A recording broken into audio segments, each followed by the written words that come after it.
Harriet. Okay, so I feel like I need to get redemption in this game after how yesterday went. I really need to like redeem myself. So here we are.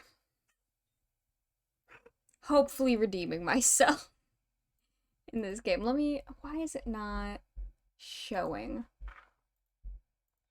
We're going to be playing Lake of Voices again. Okay, let me get this. Yes, I want to capture the game.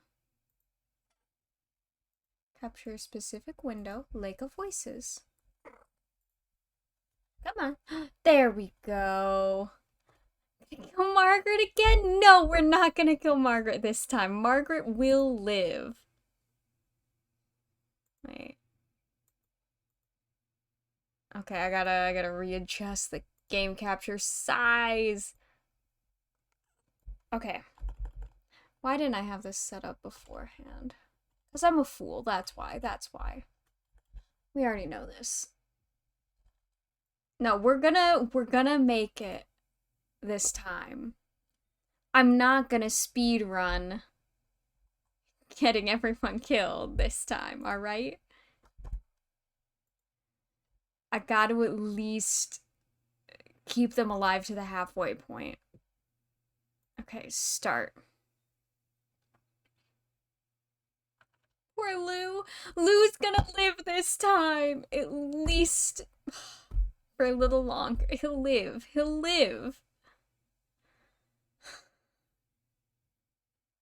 Oh, T is what. Oh, okay. That's what. Oh, I kept accidentally opening up the text history yesterday. I was like, how am I doing this? Now I know. Okay. My grip on my lantern tightens as the fog around us thickens. While the forest in this area are relatively safe compared to Sinlos, I can't help but fear my hair stand on end the further we get. My free hand fingers the hilt of my sword, something akin to a nervous reflex. Our boy! Who I assume he made it at least. I assume at least Bemele made it last playthrough. Oh wait, we can't hear the game. There we go. Now we can hear the game. Bemele breaks the silence, either sensing my unease or assuaging his own. I hope it's the latter. I haven't. I've had no reason to go near this cursed lake until now. What of you? Bemele scratches his chin casually, as though I asked what his favorite food is. The guy got... You know, I wouldn't blame the guide at that point, though. It was, they weren't doing too great between... Things weren't going too well between them. Bemele scratches his chin casually, as though I asked what his favorite food is. I traveled a long way around it once before. Not so pleasant. Something about it just frays your nerves. Although, even being near it is enough. So I'm not the only one who feels it. A sense of relief hits me, but not enough to undo the buzzing of anxiety. Yeah, girl, we should be anxious. I got everyone killed last time, so... You're not in the best hands here. The lake, Sinlos, must try their best to avoid it all their lives. The hundreds who die attempting to cross its unearthly black water, dragged to death by the creatures lurking within, aren't a secret. No wonder you were assigned this mission. There are few who've had first-hand experience with the place, even if from a distance. He'll probably keep being picked whenever they need someone to cross, for however long he's with us. Bemele shrugs, bringing my attention back to the dark path before us. At least we're taking the bridge this time. It'll only take 2 days instead of double that, and the sooner this place is behind us, the better. We should have gone around. It would be preferable not to risk it. But time is of the essence. We don't really have a choice. One of our allied villages, Hemmer, is being harassed by brigadiers, a band of ruffians. We don't have many guards to send as an assist, only Bemele and myself. The least we can do is arrive before we're too late to be of any use. These kinds of squabbles happen often, but have to be put down lest they turn into a blood grudge or an all-out war. The last we heard, neither option was that far off. I can also see why they chose you to come out here. Oh? I glance at Bemele, an eyebrow raised. A slight smile plays across his lips. You're always so calm and so serious. Nothing can get to you. You're the best choice they had. I'm really not. I'm really not. A smile now tugs at my own lips. I'd like to thank him, but that wouldn't be so calm and serious as he just described. And if that's how he sees me, I'd like to keep it that way. My lack of reaction only makes his smile grow, and he chuckles a bit before refocusing on the path. I do the same. It wouldn't be right to let my guard down in a place like this. Bemele appears to feel differently, however. You know the town on the other side of the lake, though. It's not so similar to ours. If all goes well, perhaps we'll have enough time to enjoy the new area. Yeah, we'll go sightseeing after whatever this traumatic 2 nights brings. For the most part, I ignore him, nodding when applicable. Bemele is a talkative sort, and if chatting helps keep his worries down and his sword hand ready, I have no complaints. After a time, the thick fog surrounding us begins to clear. A slick wooden dock comes into view, and with it the sounds of water gently lapping at its sides. Bemele shifts beside me, stretching his lantern arm out as far as it will go. He seems tense. Someone's already here. A young woman stands by the dock. I'm gonna keep you alive this time, sweetheart. I'm gonna keep you alive. Sweetheart, please. I'm sorry. Love, I'll keep you alive. A young woman stands by the dock, eyeing us warily. Does she intend to cross tonight? Evidently, she has the same question. As we step up next to her, it's clear she isn't simply passing by. She's waiting. The stranger nods curtly to us. Margaret. Kika the Steadfast. Bemele. Hello? There's a stuffy silence. Margaret turns to gaze out across the lake, expression unclear. With not much to say, Bemele and I do the same. From here, the black surface of the lake looks disarmingly calm. Wind rushes across its surface, a sound like whispering. Though perhaps it actually is whispering. I concentrate, trying to place the difference, searching for breaks in rhythm. After a few seconds, I feel foolish. It doesn't matter what the noise is. Whether I hear them or not, we're not alone. Nixie are out there.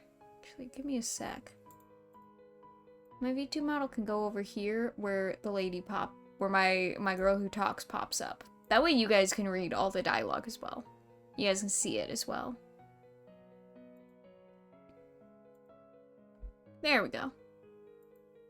A feeling that I can't quite shake tells me that they've already noticed the little group of people on their shores. It feels hostile. My stomach sinks and I instead address Bemele. Where is the guide? Unless he's on the center island, or on the complete other side, your guess is as good as mine. It's dark as pitch out there. Panic rises inside me. Panic I try hard to quell. We can't cross without him, and we need to get going soon. You can't cross with him either. The woman behind us, Margaret, cuts in with something like a snort. What? I know the guide will be here tonight. I have already made arrangements with him to cross. Bemele and I share a look. The woman seems haughty and willing to put up a fuss. I have his word he'll take me today. It would be Oh, wiser I missed for the two of her. you to begin the trip around if you're really in such a hurry. Or you can make camp here and wait for him to make the trip back if you prefer. Wait, I think I had the audio set to here last time I played this. We'll set it there. Okay. I don't need to turn my attention to Bemele to know he's riled up. I step in before he can say something rash. Even if that is so, my companion and I must begin the trip tonight. Margaret's unimpressed. and opens her mouth to argue further. We'll wait for the guide to arrive before coming to a conclusion about any of this. Smart. She clamps her mouth shut, then lets out a sigh. You can do as you like. With the matter tentatively settled, Bemele moves away. His finger begins to tap loudly against the top of his hilt. He shifts from one foot to another, then groans. What's that bastard even up to? I almost visibly start, but manage to restrain myself. He probably doesn't know any better. I'm sure of that. It's not worth mentioning. With a mouth like that, you shouldn't even have the right to ask the guide to take you across. How ludicrous. He's faced far worse than a bit of foul language. Oof. Do you know anything that's happened with this lake? I know enough. Do you? Do you, buddy?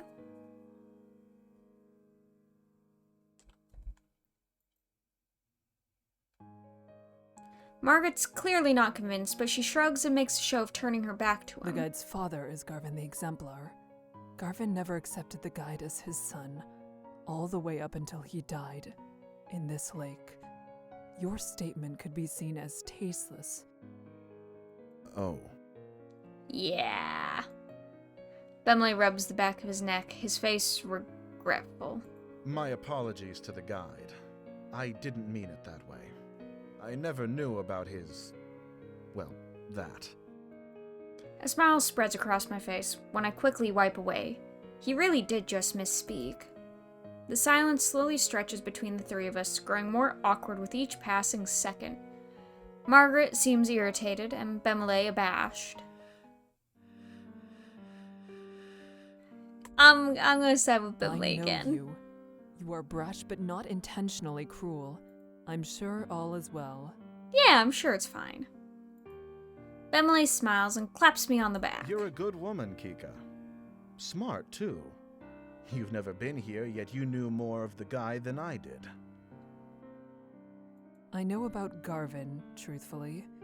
Tales of his deeds were some of the only stories my parents ever told. Is that so? You could tell me more about it sometime. I pause, unsure how to respond to this type of request. I would like that very much. Yes, I wouldn't mind that. It must wait until after this trip, though. Of course. We should drop this topic sooner rather than later, in any case. I agree. Even if there's no harm meant, hearing someone mention Garvin is probably difficult for the guide, no matter what the circumstance. With the topic dropped, we each remain locked inside our own thoughts, not another word passing between us. Hey, there's our guide, our boy! Eventually, a small light appears on the bridge ahead, gently swaying through the foggy air. It gets closer and closer until it becomes apparent it's a figure carrying a lantern. That must be the guide, although I can't shake the ghostly aura it gives off. The figure steps onto the shore, but we wait for him to approach us instead of going to meet him. None of us are sure how close to the waters we can get before it's no longer safe. He stops in front of us and simply stares. Are you the guide of Sinlos? The man nods. He has a sharp face and weary eyes. Well, that's grand. We would like an escort across the lake. Bemele motions to the two of us, and Margaret approaches, a strained smile on her face. Hello, it's good to see you again. I'm ready to cross, as we've agreed upon.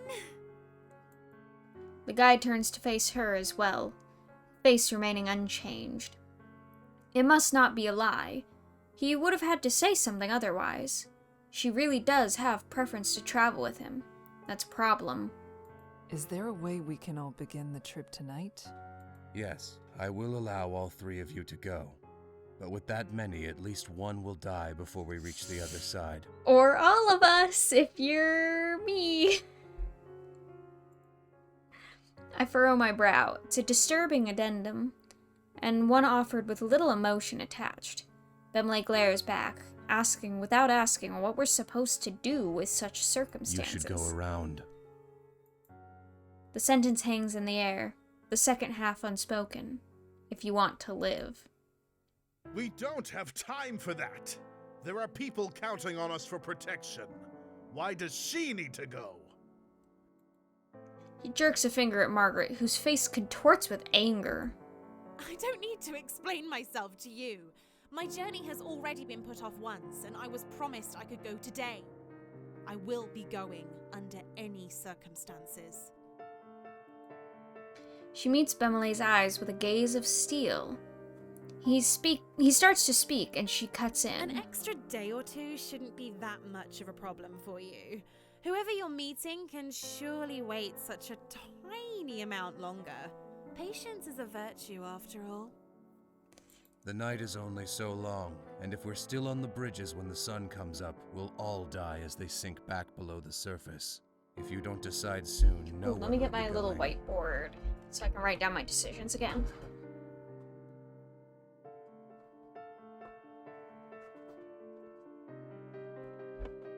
That way we know what decisions we've made.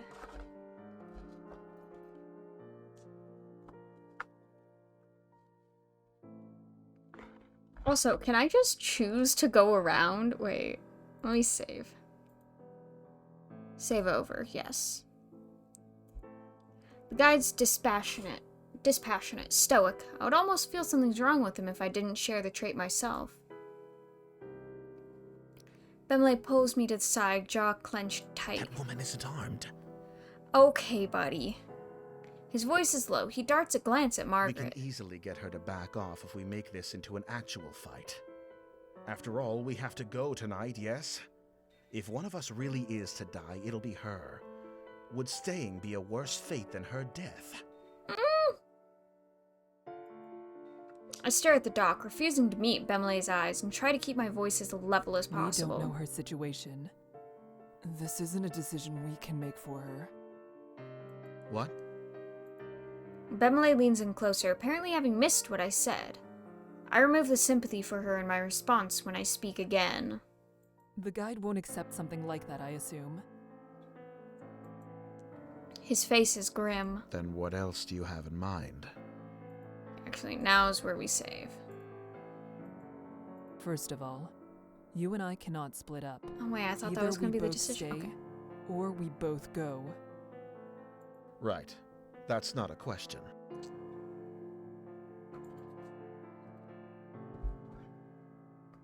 See, I cross my arms, a hand on my chin. I have full confidence in my abilities and in Bemilay's, but there's no reason not to believe the guide knows exactly what he's talking about. If we go, he might not be able to give the group the attention we each deserve.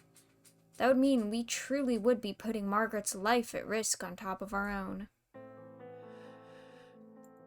No, I don't want to skip. I believe we should go. Wait, no! Then what else do you have in mind? I don't know what just happened. Okay, well, okay. First of all, Right. Okay. Now we can... I believe we should go. And I believe you. Alright, so decision 1. We go.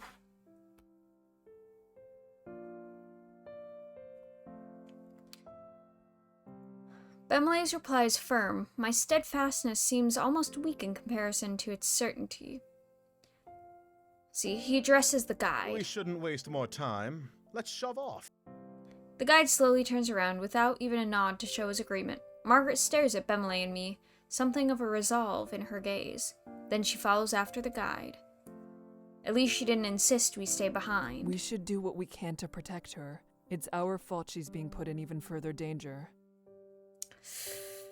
Yeah, Exactly Yeah. my thoughts. it's my fault she We will take care died of at one everything. point. It's Maybe I'm being fine. naive, but I have no intentions of letting anyone fall victim to this lake tonight.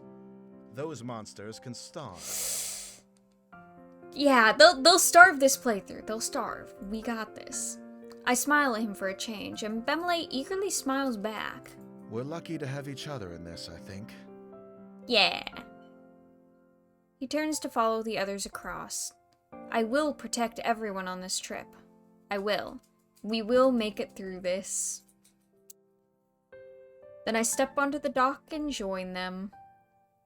As soon as I step onto the wood, the temperature drops. Just a sec. Let's see, the light of my lamp shines against the water's surface as reflective as a mirror. Until we reach land again, death is only a small mistake away. We fall into line with the guide leading the way. Margaret stays close to him, and I behind her, watching to make sure she doesn't slip on the slick, wet wood. Bemele brings up the rear. Each of us hold our lanterns in front of us, but it does little good. The fog is thick and nigh impenetrable, consuming the light as if hungry for it. Above the surface of the lake, it's deathly quiet. No longer is there the whispering wind nor the sound of water lapping against the shore. It's just our own mismatched footsteps and the sound of my quickened breathing. My eyes drift back to the lake against my better judgment. It's no wonder there's not even the sound of water. With how still the surface is, the surface is. It seems almost sturdy, with the sheen of a black marble floor. I've heard rumors about the water of Sinlos is heavier, more difficult to disturb than natural water, that just the weight of its oppressive cling is enough to keep someone down, even without them. Something even darker than the abyss of the lake flickers just below the surface, or at least I think it does. I turn my gaze to Margaret's back. It's better to stay focused. Fall back a bit. You're following me too closely. The guide is looking over his shoulder, addressing Margaret. I'm sorry. If someone gets pulled into the lake, they'll instinctively reach for anything to hold on to. Do not let that be you. Margaret's shoulders rise, and she nods with great seriousness. I understand. Thank you for the advice. He ignores her gratitude. You can speak amongst yourselves if you so choose, as long as you pay attention to where you're going. There is no worth in listening to the sounds out there. If there's anything at all, it'll only be Nixie trying to set you on edge. Okay. All right. Then, could you tell us your name? You didn't have a chance to properly introduce yourself, and I've only heard you being referred to as the guide. I don't have a name. So edgy. He's facing the front again, his voice as expressionless as before. I have no way of guessing how he feels as he says this. Oh. It's probably not something he wishes to talk about. However, there was something else I wanted to say, so changing the subject is not difficult. Margaret, thank you for allowing us to join you. Yeah, thank you, Margaret. I won't get you killed this time. Margaret shrugs non-committally. It wasn't exactly up to me. The guide said he would take you. She hesitates, and then she looks tentatively over her shoulder at me. But thank you for saying that. It's appreciated. I got you. Bemele and I will do our best to be an asset on this trip, rather than a burden. That's nice. I'm not afraid to be out here, though. Still, at least with your training, you should be able to take care of yourselves. It's comforting to know that everyone here is so confident in their abilities. Not enough to forget how terrible it feels to be over this lake. And I'm not sure if that is fortunate or unfortunate. Believing yourself to be secure doesn't mean that you are. As the conversation lulls, a new sound breaks through. It's the whispering noise again. It's the chatter of inhuman voices, and this time coming from all around us. Taking care of yourself is exactly what you need to do. Yeah, I know. The guide is speaking again, except louder, as if to cover the Nixie's voices with his own. Work to survive at all costs, and hope that everyone around you has enough sense to do the same. That's the only way you'll make it to the other side. Yep. Margaret nods in response, but I hear a grunt from behind me. Groups tend to go further when they work together to achieve the same goal.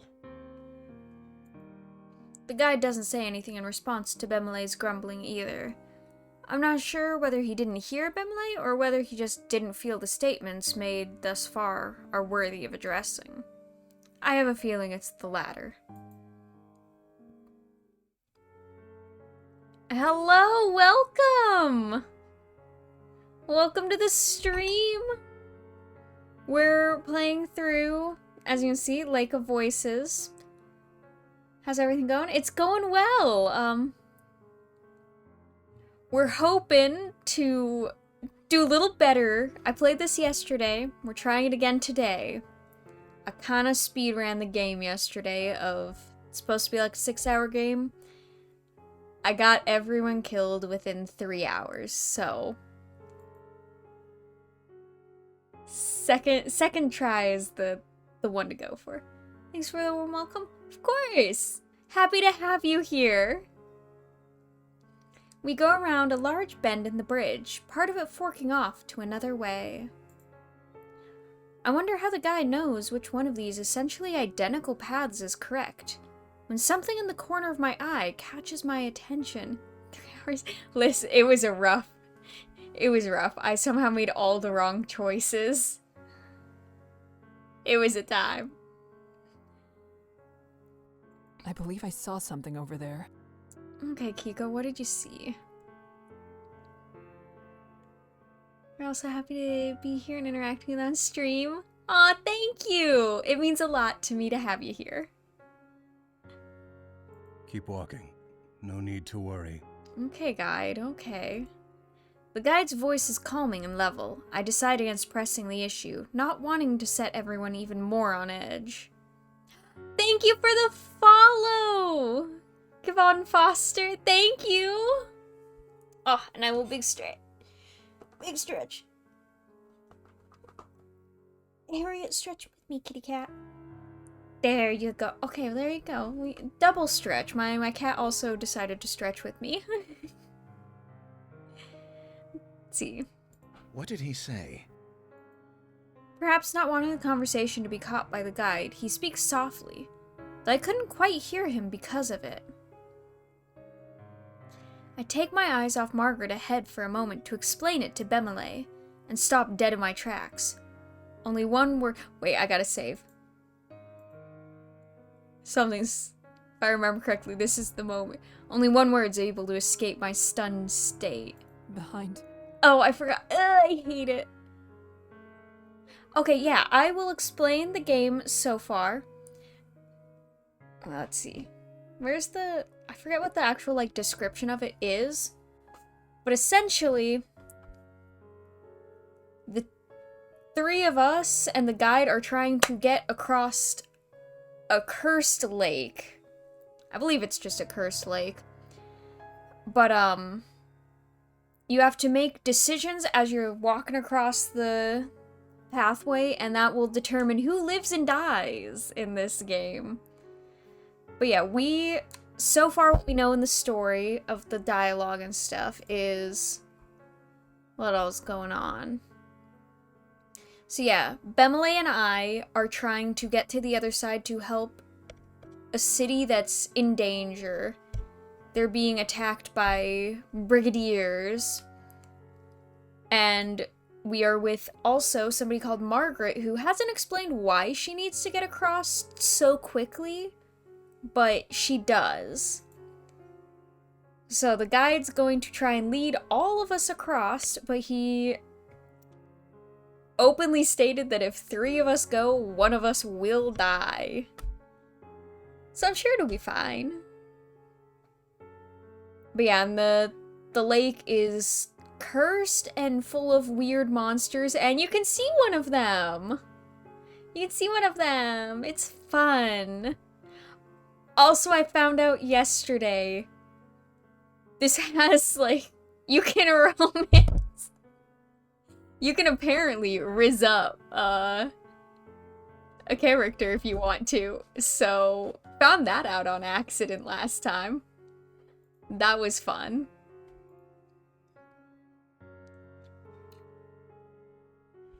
But yeah, that's the basic gist of it.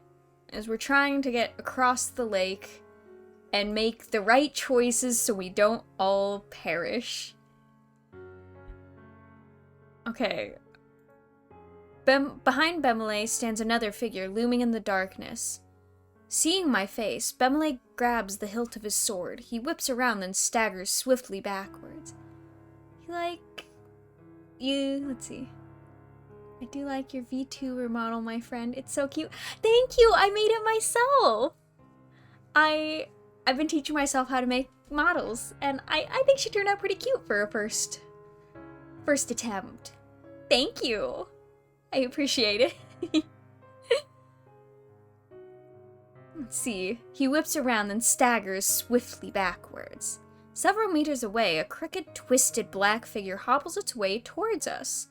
Some kind of liquid drips off its head, curling around the edges of its face. It almost looks like it's crying. Bemele backs up until he's standing beside me. The figure continues its slow advance, head jerking from one angle to the next. Oh, from one angle to another. What on earth? Yeah, I don't like that. That is gross. You're a model artist? Kind of. Yeah, I've made my own. I do a lot of art. I'm setting up an Instagram and stuff so that I can start actually posting my art. But yeah, I do a lot of art stuff. So I figured, why not teach myself how to draw and rig my own model? Okay. It's one of them. Yes, Nixie that stumble across the bridges looking for opportunities. The guide is standing next to us. I didn't even notice him approach. The ones that can make it out of the water are generally referred to as prowlers. Love that. Let's see, what type of art do you do? I do a variety. Like, I've made pop sockets and stuff with cute little designs based on, like, the seasons. I do a lot of, like, character designs for D&D games. So that's mostly what I've been doing recently, though, is D&D character designs for myself and family and friends.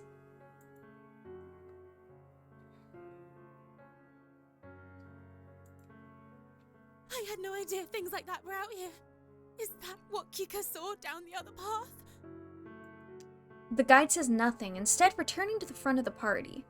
Margaret watches him pass. Her frustration morphs into nervous optimism when something seems to come to her mind. Well, Nixie aren't slowed down much by swords, but at least the light keeps them away, right? Yeah, Margaret, that'll... Flawless play. The light'll keep him away. We're good. Margaret's hand grips her face tight, and desperation bleeds into her voice. I bite the inside of my lip. Direct light will force it to return to the lake. However, it'll try to drag the light, or you, down with it before it goes. Love that. Instinctively, I reach for the hilt of my sword, despite the fact that it would do little to protect me. The prowler is getting closer, jerking forward, stopping, then resuming its slow advance. Okay, does anyone have a light we can leave here? That way it won't follow us. You don't have any socials? I don't have a lot right now. I don't do social media a lot, so I'm setting up socials for specifically this, but I'm a little slow about getting that set up. So I've got a TikTok that's got, like, I think 3 videos, and I've got a Discord channel. But no Instagram or anything yet. Let's see. Only matches. Okay, I feel like if I was going out... Just a side note on this game. I feel like if I was going out onto a cursed lake where I know the only protection against the monsters is the light, I would be sitting there with, like, my little Batman utility belt thing going. I would have so many lanterns just hooked to my belt. As many lanterns as possible without, like, hindering my movement. Not gonna lie. Like, they didn't think this through enough, in my opinion. All the lights. Just bring them all. Bemele spits. He's the one bringing up the rear, so he's the one most likely to be in danger if it keeps following. The guide, however, moves forward. Yes. Don't forget it's there, don't let your guard down, and don't get left behind.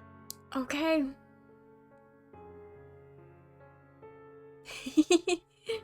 Glad you saw him. What? How am I supposed to keep walking with this thing at my heels? You said it wants to attack. Don't give it the chance. Okay, good, helpful advice, guide. Thank you for that. Bemele sputters in anger, and the guide summarily ignores him. I solidly grab hold of Bemele's upper arm. Here, I'll lead you like this, and you can keep your focus solely on the Prowler. Make sure it doesn't get too close. Bemele eyes the guide with unresolved hostility, but allows himself to softly sigh in relief. He gazes at me with fondness. At least there's someone I can count on. I got you, fam. To be fair, I never got him killed.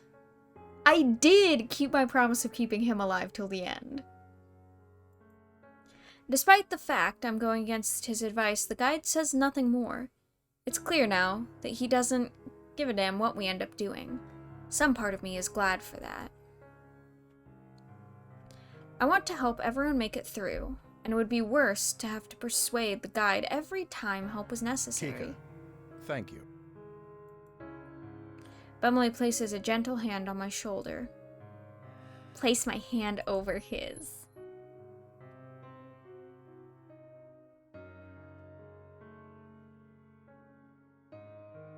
Yeah, I'm gonna add panels at some point. I gotta get that added and stuff. I'm still kind of new to this whole thing. I've only been doing this about a year now. I still have a lot that I need to figure out and get set up. Thank you for the suggestion, though. I appreciate that. I feel Bemele start as I reciprocate his touch, but just as quickly, a smile replaces his shock. The moment is pleasant, a small balm against a large burn. I harden my expression as Bemele follows suit. He moves his free arm down. I fully link his arm with mine and now, properly settled, look forward. Margaret is following the guide with some reluctance, turning back every so often to check on us. I wave my lantern to signal we're catching up. Margaret returns her head to the front and quickens her pace. With the tug on Bemele, we start to follow them. The four of us continue cautiously over the bridges, only this time, the wet, squishing footsteps of the Prowler join the sound of our own. In spite of myself, I grip Bemele tighter. The Prowler walks without a set pattern, sometimes fast, sometimes slow. It takes long steps, then short ones. At times, it stops walking entirely. Does it hurt to be out of the water like this? Or is it trying to be difficult to read? Suddenly, the whispering in the lake grows louder. I steel myself, trying not to let it get to me. The most important thing in a situation like this is to remain calm. I can't lose my head. Then, all at once, I notice the guide and Margaret have come to a Bemele, halt. They're stopping. Love that. Love them stopping. Bemele slows down as I do, and as we near Margaret's back, she says with something akin to distress, There's another one. I tug on Bemele and he understands. We draw up close to Margaret, ready to protect her if need be, but the guide holds out a hand. Let's see. Do part-time art for streamers? Okay, I'll keep that in mind, definitely. Thank you. Yeah, not sure if I'll take you up on that, but I will 1000% keep that in mind, and I appreciate that a lot. Let's see. Don't get any closer. Another! We love that. We love that. Just over his shoulder, I see another prowler stumbling towards us, white liquid dripping from its eyes. The guide's hand turns over in the air, palm up. Give me a lantern. We'll throw it. Yeah, that's a flawless plan. Margaret extends her own with a trembling hand when Bemele speaks instead, his back still If turned. you have to take someone's, take mine. Yes, an extra light won't do us much good when we're standing this close together. Margaret takes Bemele's lantern from him, guarded relief displayed on her features. Thank you. Yeah. She hands the lantern to the guide, whose hand grips it tightly, knuckles growing pale. Stay here. I can't throw it too far. The light will blow out before it reaches the Nyx. He steps closer to the monster. His movements light and confident. As he nears, the prowler starts to back away. Is it only the approaching light that's making it retreat, or are they afraid of him? The guide is far enough away from us that the fog is partially obscuring him, hiding his movements. The voices from the lake grow louder and louder.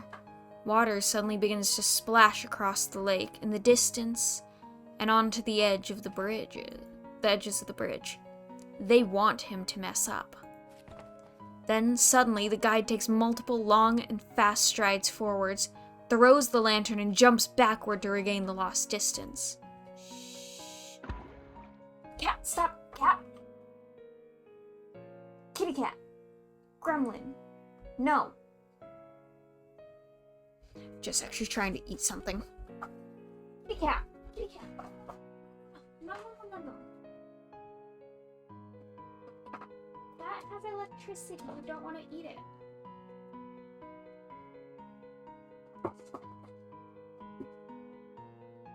Okay, well, the cat situation has been resolved.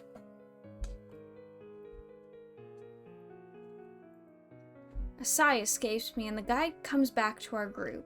We should keep going before Let's it see comes if there's back. any interest in see. See. I glance at Bemele and realize he too is looking relieved at the guide before us. And then I see it. I hate it. I hate its face. Pull Bemele forward. I shift around, pulling Bemele behind me. The prowler lunges after him. Cat, you're standing in front of my screen. Please, love. Barely missing Bemele, but striking my lantern instead, the fire goes out and the two of us are plunged into an unearthly darkness. Then there's a slick splash. I realize the Nyx has retreated into the water. Somehow, Bemele and I are still standing. We're still here. Kika, thank you. I got you, Bemele. I can't respond. Something cold, wet, and slimy has grabbed my ankle. Kick it off. So you want to see my work? Yeah, if you send me a message on Discord, through Discord or something, I can check that out. I kick my leg out as fast as I can, and the Nyx's hold slips. It can't pull with the momentum I've gained against it. Margaret rushes to my side, her lantern hanging out towards the Nyx. Or I think we have a gallery in the Discord channel. Let me double check that real fast. Because the gallery is a place where people can post their art and stuff. So let me double check if we have that in the Discord channel.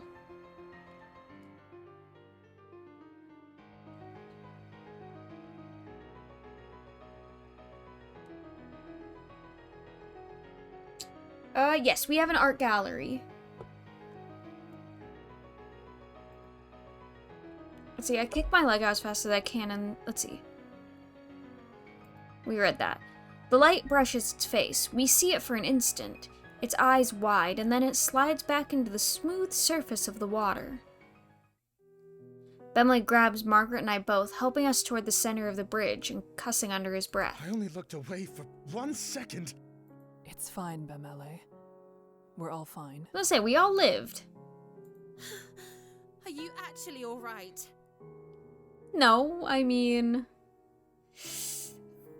Margaret cocks her head down, examining my ankle, but there's nothing but a wet smudge around my trousers. I am fine.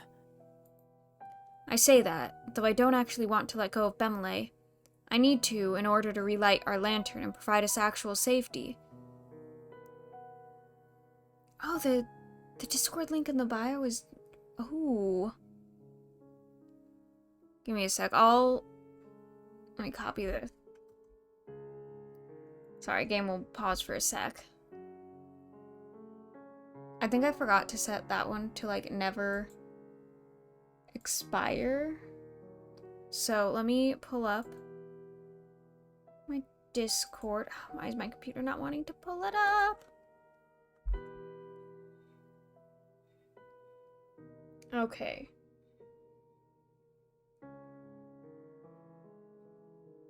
Expired, never. Infinite save. Copy link. Alright, I'm getting it set up.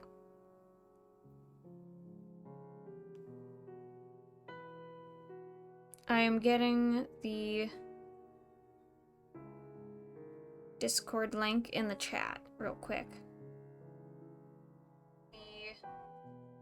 Oh, I don't want to hear myself. I don't like that. Okay. There we go. That should be the link to the Discord.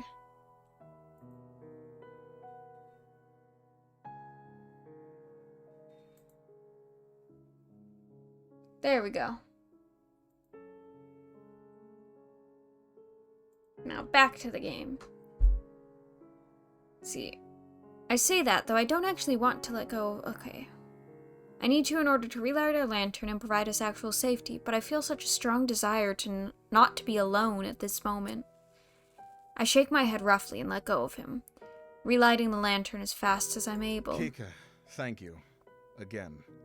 You saved my life. I won't let this happen again. Yes. Yes. It would be good for all of us to pay more attention. Yeah, it would be good for us. Margaret nods solemnly.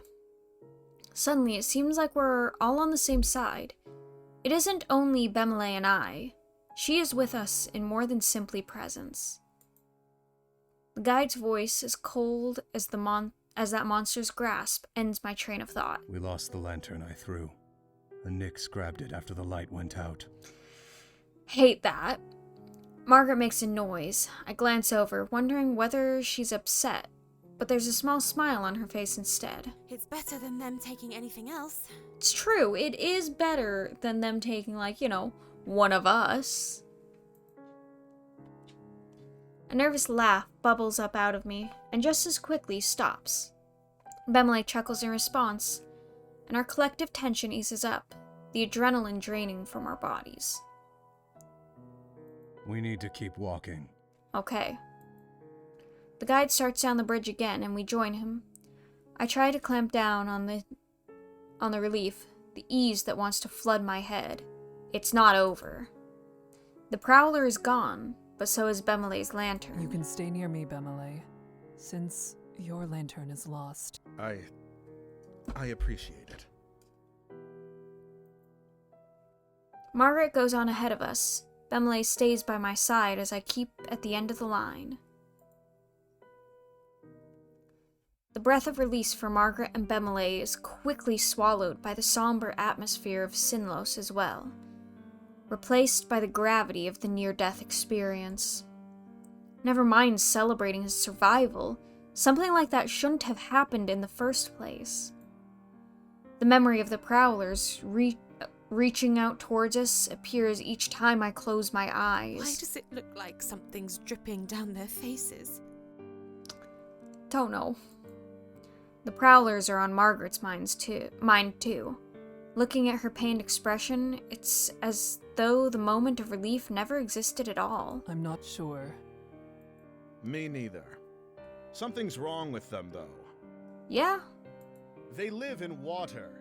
Air shouldn't be good for the things, but they want to drown humans so much they're willing to drag themselves around on land?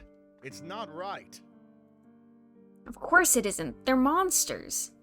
They likely do not understand even the concept of right and wrong. Well, I don't disagree that there's something very wrong about them. I truly, truly hope that's the last we'll see of the Prowlers. No. Probably not. Something comes to her mind, causing Margaret to end her part of the conversation early. Since you two have to share a light, wouldn't it be safer to be in the middle?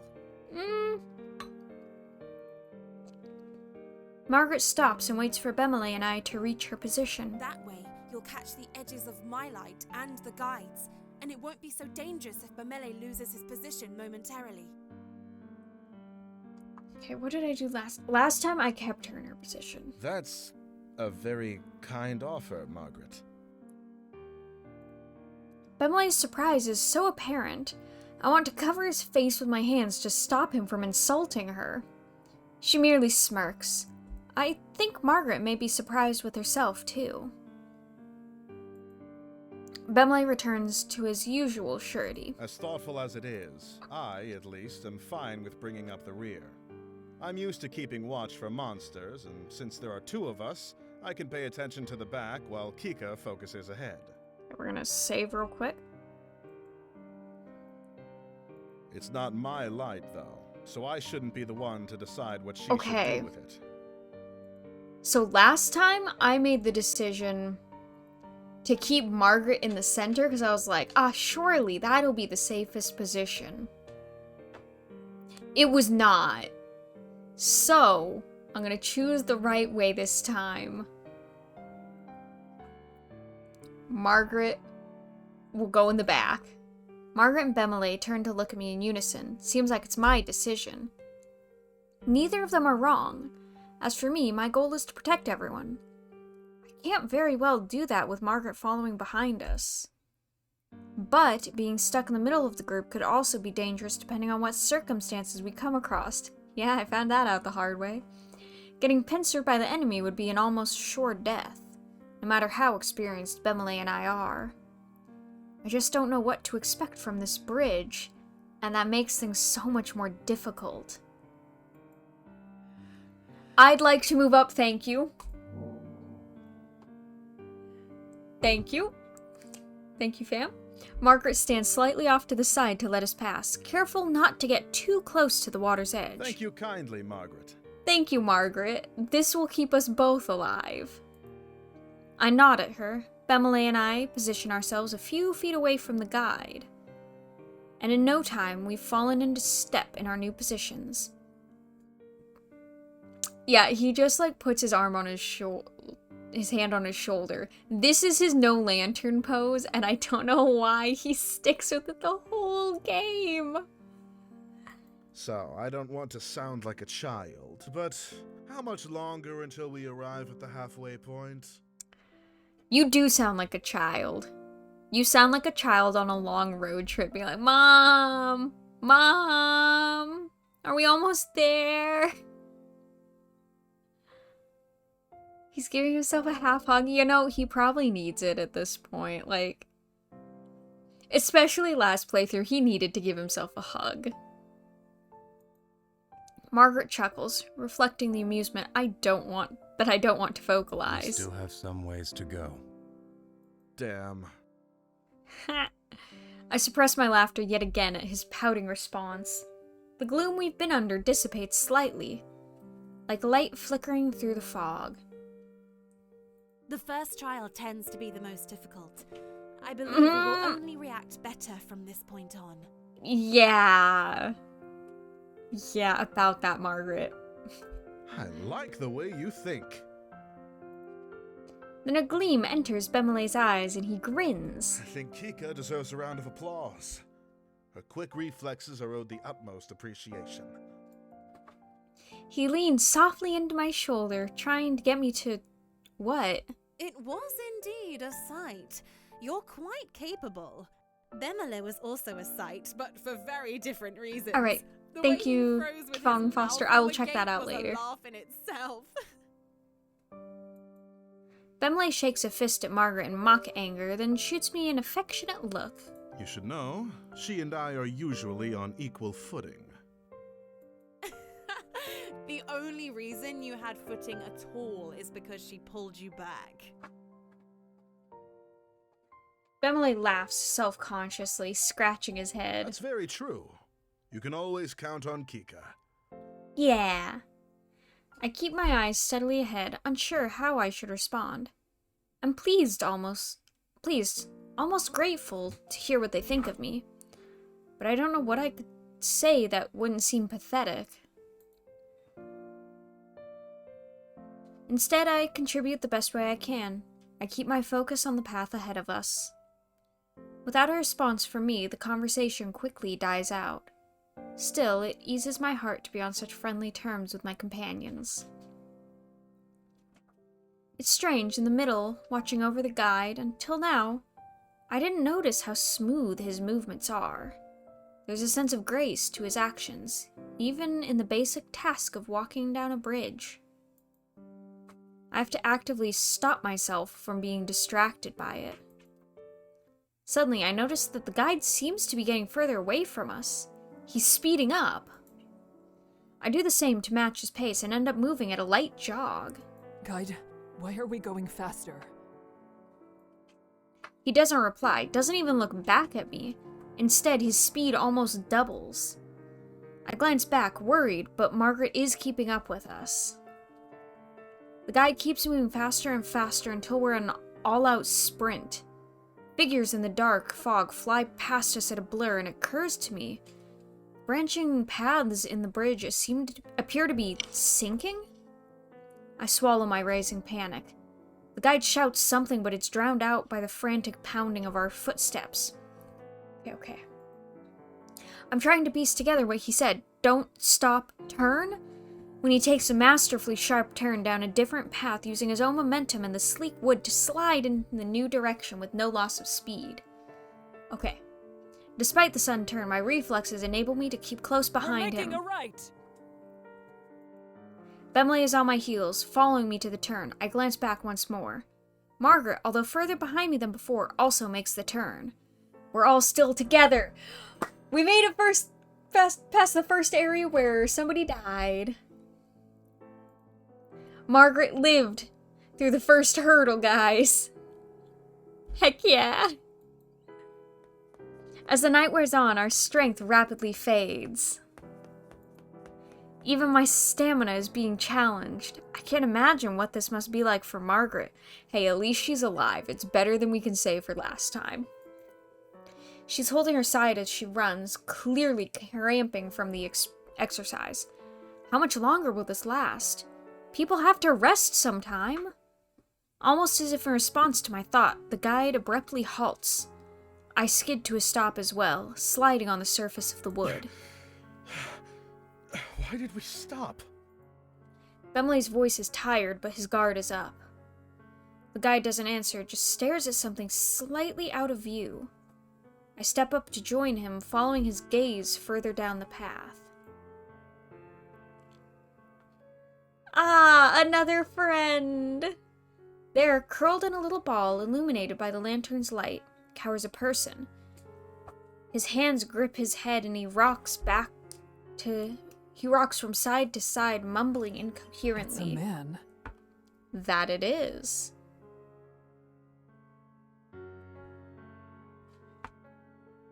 Let me write that I swapped with Margaret. I'm sorry. I'm sorry. I'm sorry. I couldn't. I just couldn't. Please. I'm sorry. It's okay.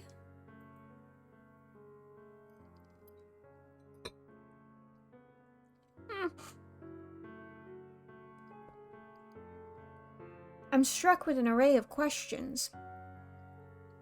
What's going on? Why would he wander out onto these bridges on his own? Did he make it this far by himself? Were there others with him? If that's somehow the case, I can't blame him for being in this... I can't blame him for the state of shock he's in. The man stops mumbling. He glances above him, seemingly only just now having the strength to lift his head. His expression, the deepest sadness, along with the clear markings of terror, are scrawled across his face. I stare at him in shock, not sure what to do. Leave him. Mm-mm. I snap my eyes away from the man and instead to the guide's cold, implacable face. No! We can't just leave him here. We've managed fine enough already, and these creatures will probably pluck him away as soon as we've gone. Without light, it's certain he'll die. Not wrong. He won't make it regardless. Yes, he will. I will save him this time. The guide turns to look at us, his eyes seeming to glow from the closeness of his lantern. For the first time, I feel uncomfortable in his presence. Whoever shelters him will only risk dragging themselves down with him. Leave. I glance at the others. Bemele is outraged, but Margaret is staring at the man with something like fear. She's uneasy, but she doesn't voice her concerns.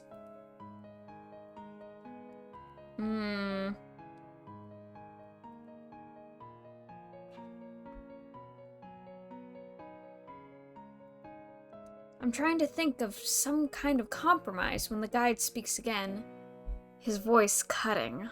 If the man comes, then whoever is shielding him will have to remain at a distance from the rest of the group. Far enough that you can't see me, just my light. That is how you will travel across the bridges. Okay.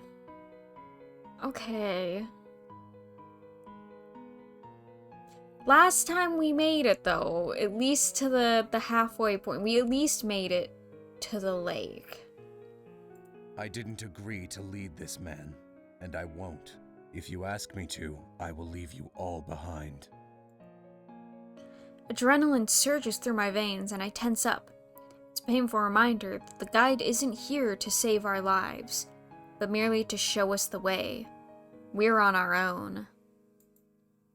Margaret, Bemele, and I frantically share more looks between each other, trying to communicate without words. None of us have a desire to speak and be the first to make a choice. Okay, do I bring him with us and risk Margaret dying again?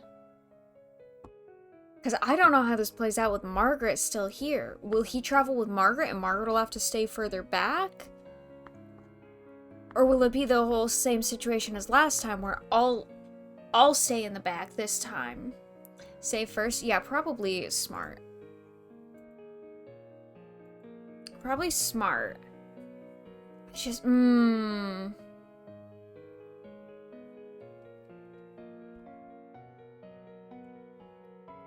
man is standing now, though still hunched with his arms wrapped around himself as if expecting a blow.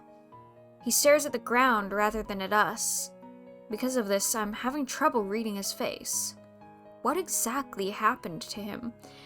Margaret, why are you scared of him? Please, I need to know. Are you well, stranger? Do you know where you are and why you're here? He glances up, not at me, but towards me, his eyes resting somewhere near my collarbone. I'm fine. You all can go on your way. Forget you even saw me here. No, I can't. That's absurd. You have no way to defend yourself. We can't leave you. We really shouldn't. Just,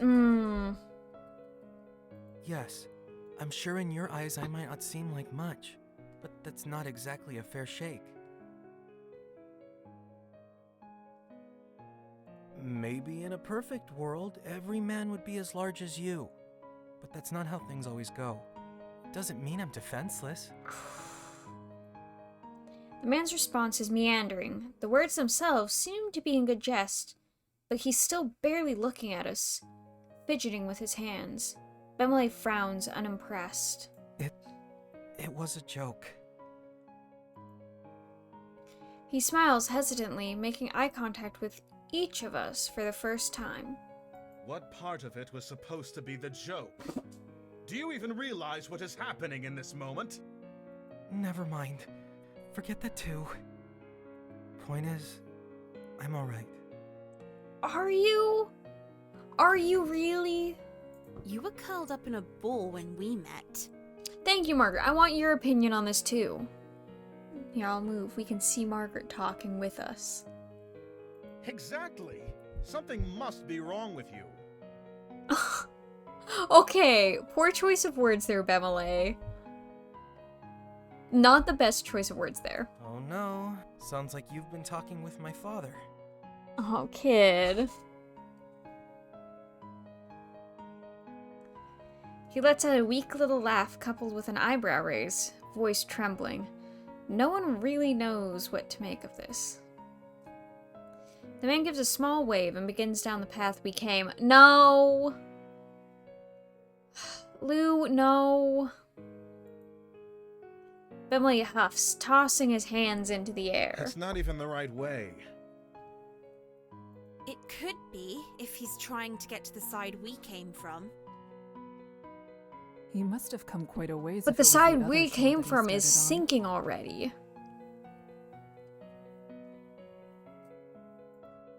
The man's smile grows. Good. That's not so bad. There is no response to this remark, unsure of what could be said. I still think he should come with us. A person needs a light, and the guide himself said he won't be able to manage on his own. Sticking with us is his best option.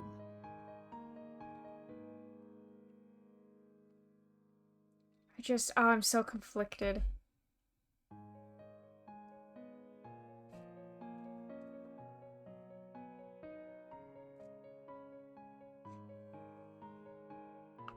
I should bring him with us. I look over the man's body, noting the scrawniness of his limbs. Scrawny, but not necessarily lacking in muscle. The bravado he was showing as he tried to leave us has faded yet again, and now he's standing quietly, looking at us as if watching a play. Interest, but no true connection to the events. It's easy for you to say such things, but whose light are you offering? Fair. A valid question.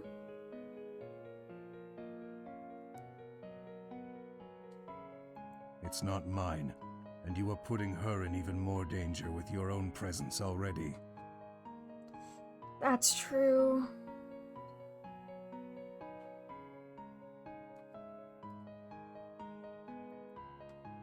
Bemele looks at Margaret. She avoids his gaze. Perhaps I could have let him share my light before, but the guide has said the one with him has to remain behind, and I simply wouldn't be able to manage it. That's okay, Margaret. That's okay. That's okay, Margaret. Okay, I think this is... Okay. Bemele's hands turn into fists. He looks away but doesn't say anything.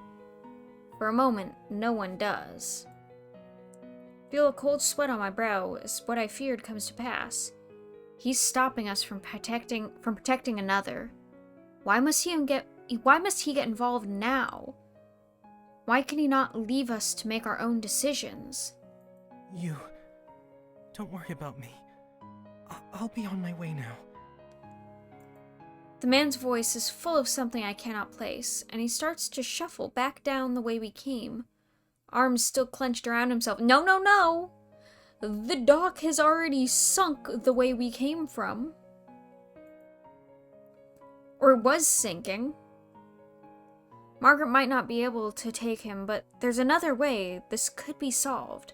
I could stay back with him. I survived last time staying with him.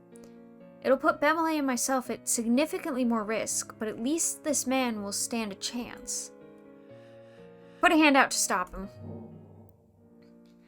I straighten my arm out like a rod, blocking his progress past me. He stops, perplexed. I am not afraid to stay behind, as long as Bemele can remain up front with you in your light. Okay.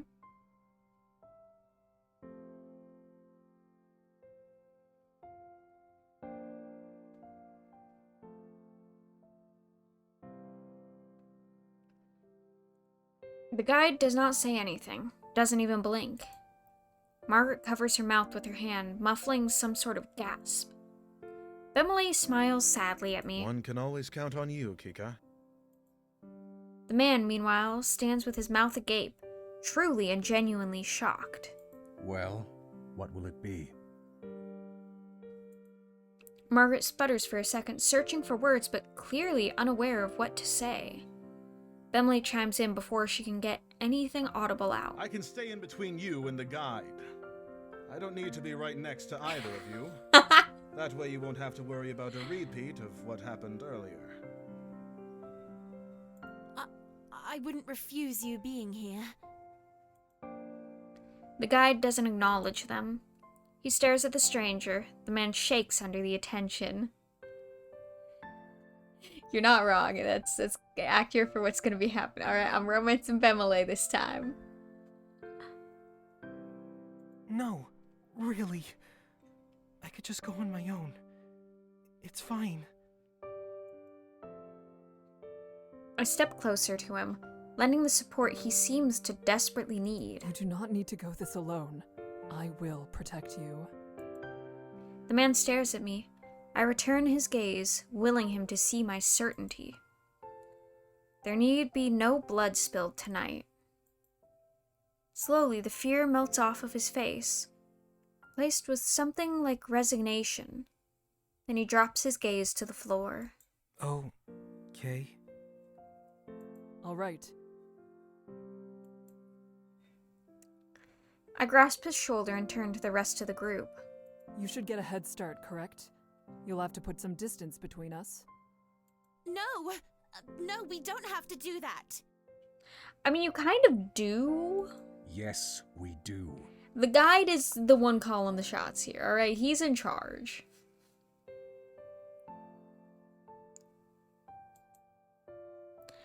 Unnervingly, there's a hint of emotion in the guide's usually empty voice. Anger. He starts to walk, not waiting for a reply. Margaret grits her teeth, eyes filling with tears, face flushed. She mumbles something in a small voice, something I'm just near enough to hear. Why am I always so powerless? Oh, Margaret, it's okay, honey. The statement catches me somewhat off guard. Margaret powerless?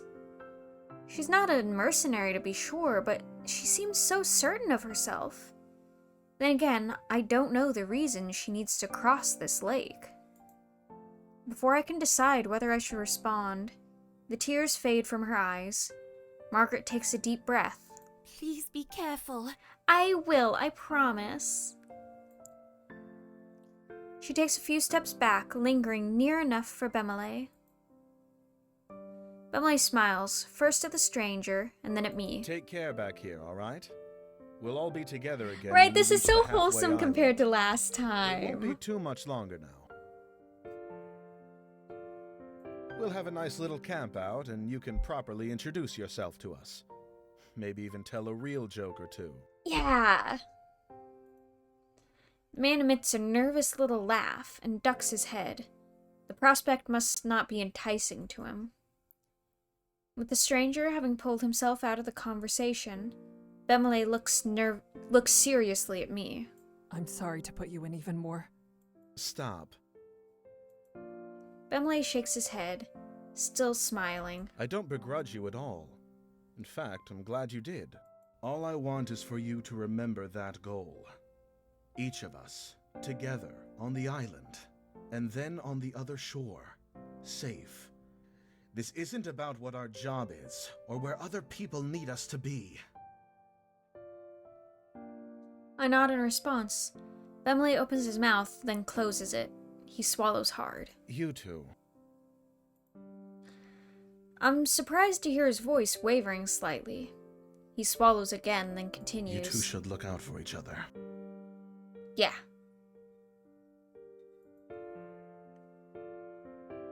It's like he's trying to scratch his back, but he can't reach. True, though. Listen, he's going through a rough night. He's just giving himself a hug. Or maybe he hurt his shoulder. Who knows? He takes a few steps back, as if to go, but his eyes don't leave mine. He hesitates for a moment. Then he crosses back to me and puts a hand on my shoulder. He smiles at me, a smile full of pride and nervousness and fear. I smile back, doing my best to communicate my gratitude and my resolve. I can't tell whether he understands. He softly glides his hand down the width of my arm before moving it away for good. Then he takes his position ahead of Margaret. Watch out for yourself, too, not just for everyone else. Will do, Margaret. I really hope we all at least make it to the center island. I will. The guide's figure disappears, with only his lantern to lead the way. Bemley and Margaret are finally forced to leave us behind and catch up with him. I watch them disappear into the fog, an odd feeling in the pit of my stomach. I cannot recall the last time I had difficulty seeing someone leave. You should go after them. We'll be going after them at a distance. It's fine. I almost forgot the man was there, standing right next to me. Now he looks at me with desperate eyes. You don't need to do this. What? I'd rather know you returned to them safe, and that you all had a chance to make it back together. The way they acted, having to go on without you, no one would feel that way for me. I'm not worth it. Honey, you're worth it. You're fine. You're good. That's not. I stop, unable to say the last word. Can I claim that he's wrong? This is the one thing he has seemed sure of, and I do not know him. Empty platitudes may be worse than nothing at all. He smirks at my mumbling reply. I'm caught off guard by the change, with only that it seems he's in his element. It's true. He continues to grin, more so to himself than me. You lot certainly made a scene, huh? That's nice. Being loved and all. He clarifies after I must have given an undesired reaction to the statement. I'm so disconnected with myself, I'm unsure if surprise appeared on my face, or if it was a lack of emotion that put him off. I don't know exactly what kind of love it is you share, but there has to be a bond in that group of yours. Yeah, there is. I mean, especially with the big one. You wouldn't look at anyone like that. Oh. He laughs, then speaks quietly. It doesn't matter. I can still try for the other shore. Go. No, you can't. I'm staying. My certainty shocks him. I can tell immediately he's returned to his meeker self. The man starts to speak again, but I interrupt. We should start walking. That should be enough of a head start for them. Yeah, we're gonna be fine. We'll all survive. I'm sure. He hesitates a moment, but ultimately begins walking at my side. I'm relieved.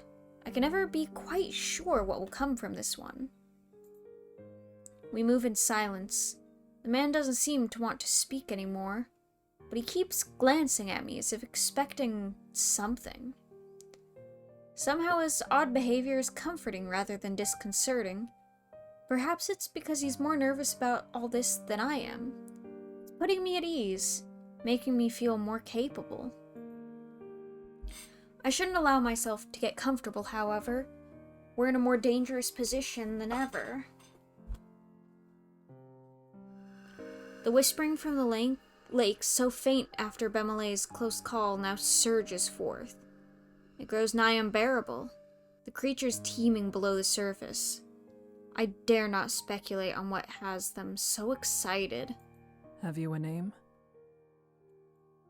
The man chuckles dryly. Barely. I don't really know what I am to take from that. I'm with you on that, Kika. This time his laugh is more of a bark, quickly out and swallow back up. Then he frowns. Lou. Only 2 letters. So barely. I see. What are you doing out here without the guide? Perhaps the question is inappropriate to ask. After all, Only the darkest of circumstances spurs someone to cross Sinlos. But this situation is very strange. I might even go so far as to say it's suspicious. I know that's not fair, but I can't help it. Years spent anticipating danger have made me wary. That's a good question. I'm not sure I know myself. What does that mean? Is that some sort of joke too? Or do you genuinely not remember how you arrived where you are? No, it wasn't a joke. Or, well, there is a point to it all. Then his voice, already by nature light and airy, drops to a whisper. But I don't know why I even tried. Oh, I accidentally skipped part of his thing. What did he say? You'd think that I'd be able to call a spade already, right? Okay, that's the rest of what he said, okay. He looks up, noticing my gaze still leveled at him, then he shrugs. I'd rather not talk about it. Fair enough, dude. That's fair.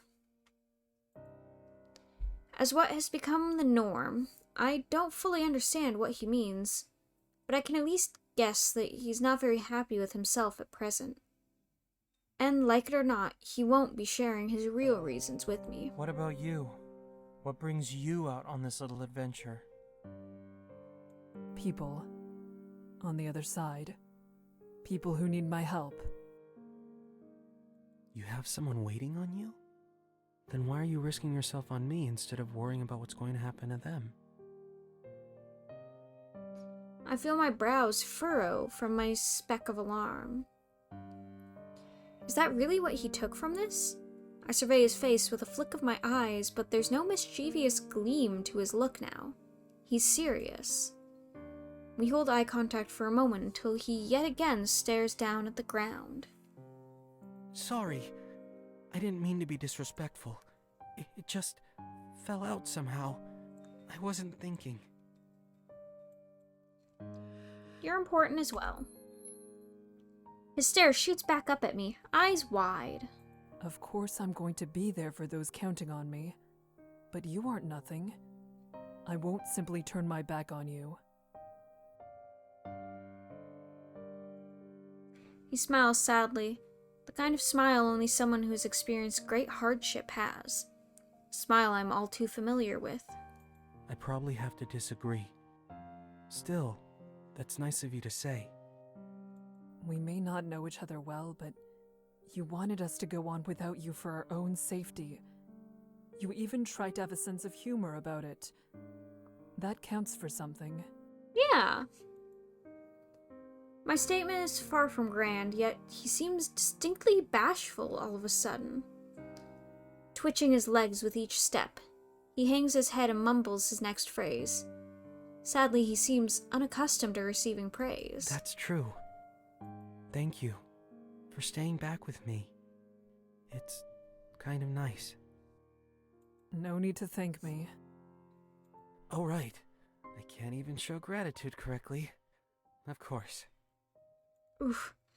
I go to give him a look, but he's smiling. He's got a crush. Probably you can riz him up too. Well, I'll have to do a different playthrough. I'll have to do one rizzing each person. I've got Bemele right now. Then we'll go for either Margaret, Lou. Can you riz the guide? Can you just get on his good side really well? I'm gonna have to check that out. I'm curious on that. Can I romance the guide? I go to give him a look, but he's smiling. He looks less pitiful than usual. He almost seems content. While crossing Sinlos?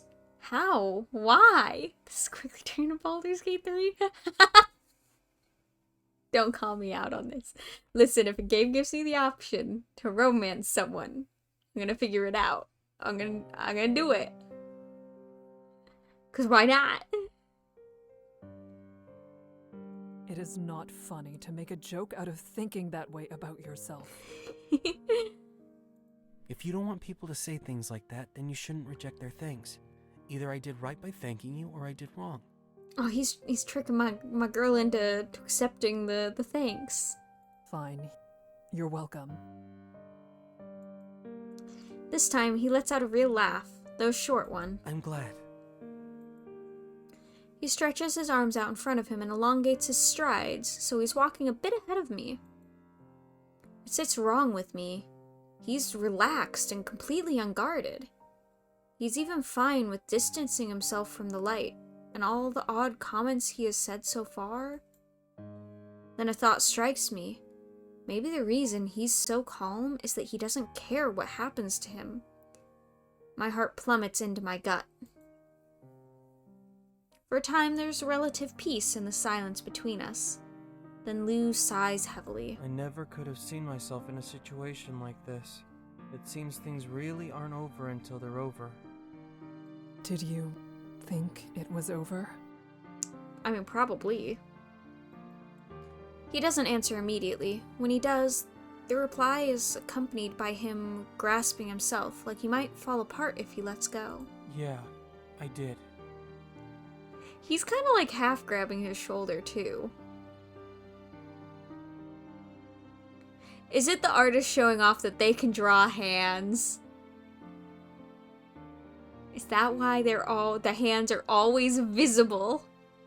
Maybe that's the plot twist. This is all just showcasing that they can draw hands well. That would have been the normal outcome for this situation. Alone, lightless, I shouldn't have asked. I must have let a frown slip through because Lou smiles a non-smile. He stretches his hand behind his neck and gives a little chuckle. Something really is wrong with me. Somehow, I feel lighter. Alright, well, maybe this is good. If he's feeling better than he was, then perhaps his view of himself will improve. I wonder who'll still be left standing when this is truly all over. With any luck, all of us will be standing. What? Everyone will be. I wouldn't be so sure on that, Kika. I say it firmly to end the discussion, but Lou's expression grows grave and unusually sympathetic. Only if you remember to save, right? I need to save before major decisions. You know that's not possible, don't you? Someone will go. You should focus on making sure it's someone else. Oh, I should write, bring Lou with us, as I made this.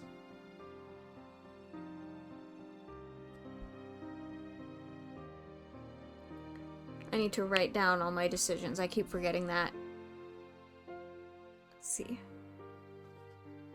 You don't seem to be concerned with self-preservation. That came out more hostile than I expected. He doesn't seem to mind it. True, but it's not the same for me. I still don't know how I'm supposed to interact with a person like him. Making conversation's already not a strength I possess. Regardless, Lou echoing that sentiment was not something I had expected. The whispers from the lake, which had already grown, now speak faster and clearer. The individual words are almost audible. I'd likely be able to make them out if I knew the Nyx language. For a split second, I wish I did. The light in the distance still drifts along in the same manner as it did when we first started walking, which I take to mean the path hasn't turned so far. Hopefully that means we're still on the right path. But the light, it got brighter? It's strong enough that I have to glance away for a second, and the next time I look, the light has grown. The bridge is on fire! I grab Lou's arm without thinking. He's standing there stiff, staring at the glow, eyes dull. We're going to run. To hell with the guide's order. If we don't go now, we'll never go anywhere again. Lou doesn't respond. I give his arm a slight tug and he appears to come to himself when he nods at me. I make the decision then that I won't let go of his arm. I don't know what'll happen to him if I do. We take off, the heat growing with each step. The dankness of the bridge means the fire is spreading slowly, but it makes me question how it began in the first place. There's no end to how wrong this place is. It takes 20 paces before the air around us ripples, then starts folding into itself. Thick smoke pours over us, stinging like scorpions at my eyes. I cover my mouth with my free arm to keep breathing. As soon as we're at the fire itself, and soon we're at the fire itself. The bridge lurches beneath us, as if the beams supporting it are starting to give way. At the thousands of flying sparks, Lou stumbles and pulls against me for support, but we keep our ground. I start pulling him through the blaze. We don't have time to gather our bearings. Who knows how long we have until the bridge collapses or is devoured by flames. As we push through the smoke, Lou wheezing for breath beside me. Figures emerge, Bemily and Margaret. Okay, I'm saving because I feel like this is going to be another spot where maybe a choice will happen. There wasn't last time, but I don't know this time. I look at the two and the situation around them, baffled. None of the individual pieces make any sense until the reality of it hits me all at once. The guide is gone. Margaret paused at the bridge, her lantern at its outer side. It's her glasses she's missing. Bemily is off to the other side, lanternless, with only the flickering embers in the wind to keep him out of the darkness. Margaret lost her glasses! Oh no. I want to pretend that they're both fine, that they'll be capable of handling themselves. But I know that's just wishful thinking. Both of them are in danger.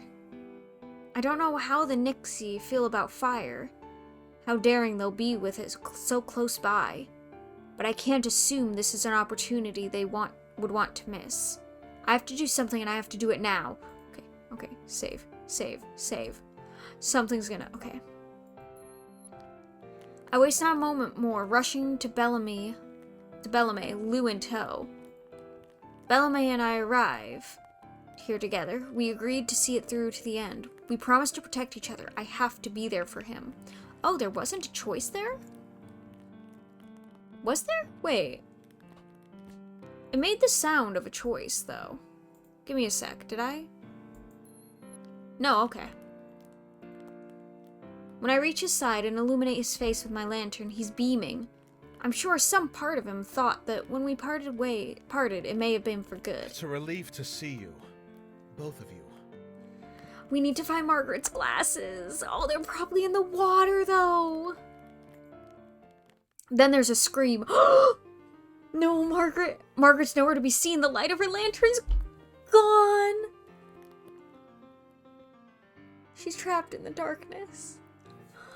No. Margaret?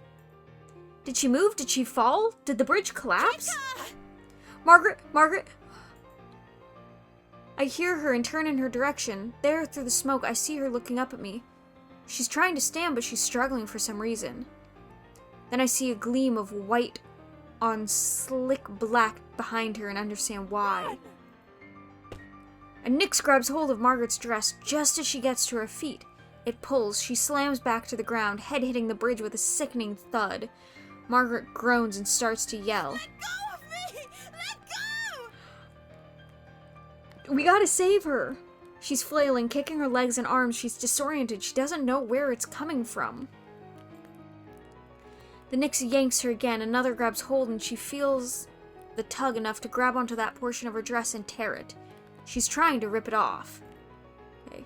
We haven't made a choice yet, so I'm just gonna spam save until we get to the choice. I run to her side, my light finally illuminating her form. Seeing the light spill onto her, the Nyx retreat back into the water, but they don't let go of her dress. Margaret screams, being dragged across the bridge. Cut it off! I have a sword! Cut it off! Cut the dress. She digs her nails into the wood to stop herself, hands bleeding, but each soggy hold she finds slips through her grasp. I reach my hand out to her. Margaret looks at me, kicking again with her leg. She doesn't even try to reach for me. She knows it's not going to fix this. Then she disappears. Why didn't I cut the dress? There's a quiet splash. I rush to the edge of the bridge, searching the water for some sign of her, but there's nothing. Nothing but the placid black sheen of the lake. They took her down with the rest of them.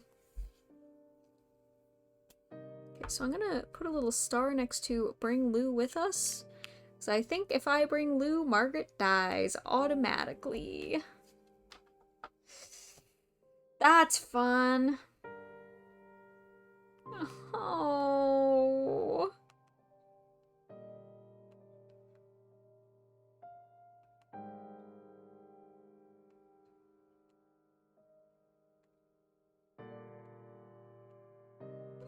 I'm so sad about that. Dang it. Oh.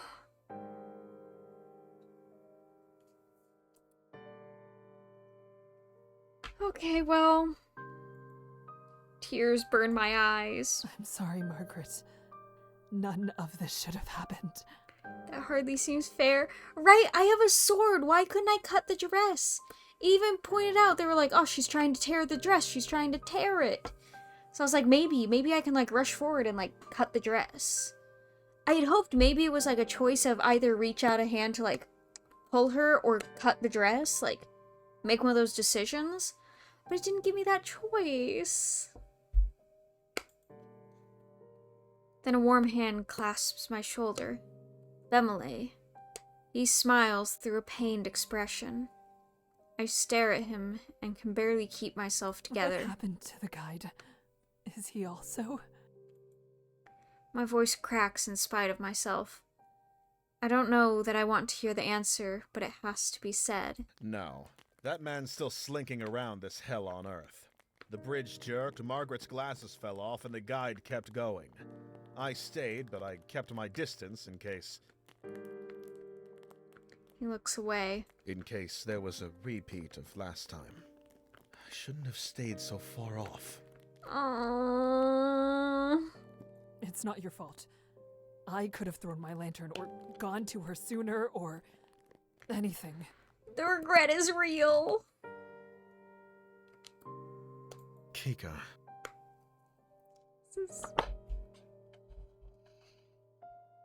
I'm actually sad about her death. I'm furious with myself. It's our fault Margaret was put in danger in the first place. Margaret didn't get to choose whether Lou came, either. I made that call. She was so kind to us, and yet, when the choice had to be made, I threw her to the side. Bemele seems to have read my mind and comforts me over the thoughts I leave unsaid. Listen to me. We tried. You never gave up on anyone. Not for a second. He puts a second hand on my shoulder and resists the urge to embrace me fully. I'm more frustrated that it didn't give me an option to save her. Same! I feel like it should have given me an option. Oh, he has tears in his eyes as well. Like, I'm sad over her death, and I'm also so frustrated because there's things we could have done. Logically, we could have. My character even said there were options, like throw the lantern, rush to her faster. Why didn't I get the option to choose any of those? The bridge trembles beneath us once more. I gather what wits I have at my disposal. We need to leave. Which way did the guide go? I'm saving Lou. Alright? It's happening. I don't know for sure, though he went off in that direction. The fog overtook him, but I didn't see him turn. That will work. Okay, yeah. Lou? I look around for him, realizing he's not with me any longer. At some point, I let go of his arm. He's standing off to the side, gaze glazed, transfixed on the darkness. He seems completely unaware of everything that's happened. The fire, the Nixie, the death. I step forward and yank him back to my side. What are you doing? He flinches at the unexpected contact and looks attentively at me. But he doesn't offer an explanation. I'm sorry. That's all he ever says. I let go of him. Both of you stay close. We are not going to separate again. We keep down the path, the flames still gradually gnawing on the planks behind us. The guide doesn't turn up, nor do any signs of him, but we push on. We will not stop moving. Then we do. The bridge comes to a dead end of rotted out boards collapsed into the lake. For a moment, our breathing stops at once. If this was the way that led to the island, then... I flip back to face the others, my expression unaffected. I'm not going to allow panic to sap this group of judgment. Let's look for another bridge. I resolutely begin retracing our path. The others follow without protest. Our aggression is silent except for our footfalls and the snapping of soggy wood attempting to burn. We frequently have to stop to step over smoldering sections trying to come alight. At one point, we even have to walk one at a time sideways to avoid a wildly flickering small fire, billowing out black smoke. Just as my spirit is beginning to dim, we come across different directions to take. Amid the forks, there are only two that aren't collapsed or too consumed by fire to risk following. We're going to have to pick one. Bemele sounds uncharacteristically doubtful of himself. Lou's gaze is flickering down either path. There's a palpable sense of anxiety coming from him. I don't know. I don't know which way. It's alright. But it's not alright. We have to have something to go off of. Anything at all. A cold sweat trickles its way down my back. Before anyone tries to randomly choose, a noise catches my attention. I hastily address the two. Did you hear that? A whistle. It came from the right. Lou and I trade looks. This could be the signal we need. But what if it isn't? Do those monsters know how to whistle? Nah, I'm sure they don't. I don't know. It seems unlikely. The air isn't pleasant to them. They're underwater creatures. We should go right, I think. To where the sound came from. I'm a little surprised Lou is offering his own opinion. It is good to hear, however. I take a deep breath. I agree. There's more of a chance the whistle was assigned for good over ill. Our course decided, we move on. We move as one down the right path, no longer hesitating. As we follow the bridge down, there's no sign of the end. There's no need to debate between directions again. We start to outpace the fire, one danger thankfully fading away. But the night continues to lighten regardless. I glance at the sky and realize what's happening. The sun is rising. The bridges will sink into the water as the darkness disappears and take us with them. We'll be lost. It suddenly seems pointless. We don't even know whether we've gone the right way and we still haven't caught up to the guide. We can't outswim the Nixie and we can't outrun the dawn. We're going to run out of time. Yet we keep moving forward. And finally, our perseverance is rewarded. The silhouette of an island rises in the distance. The island goes rapidly larger, and soon the sense of earth and trees reach us. In spite of all the horrors of this night, a dock emerges from the fog before us, welcoming us to safety. We reach the shore. I don't believe it until I've stepped off the wood and my boot sinks into the sand. I walk further inland like a corpse, my sole instinct to flee from the waterline. My hazy eyes single in on something ahead. The guide stands on an outcropping in the distance, watching like a sentinel. He doesn't even come to greet us. I stare at him for a moment, not even able to feel alarmed at my own lack of feelings about the situation. He uses his staff to gesture to the forest behind him before disappearing between the trees. I can only assume he must be asking me to follow. Did he even notice? Bemele's biting whisper doesn't continue beyond that, but it doesn't have to. Did the guide notice something? Notice someone is missing? That they've been taken? Bemele stalks off, clenching his fists. I can't blame him, but I don't share his anger. I still feel hollow. I follow after Bemele, and Lou does the same. The guide takes us further inland, more toward the center. There's a view of the coastline from here, but we're also partially obscured by a few trees. It's time to sleep. Okay. No one has the energy to argue with him at this moment. I find a place as comfortable as one could ask for in a location like this, next to one of the trees further out, and lay down, trying to block out my thoughts. For once, exhaustion is my ally, and I slip off into sleep. My eyes slowly blink open and readjust to the brightness, what little there is. The sun is obscured by a thick layer of fog, making it impossible to estimate the time of day. I prop up my elbows and push myself up. The ground is hard and rocky, but that isn't the only reason I'm eager to get on my feet. I check my surroundings. The harsh, craggy earth of the island is interlaced with twisting vines and gnarled branches. Beside me, Bemele and Lou are still fast asleep. The guide, however, is nowhere to be seen. I realize that I don't recall seeing him lay down with everyone. It's likely he left us hours ago.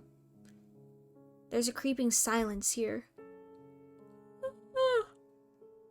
I can't help but shudder at the hollow, aching feeling inside of me.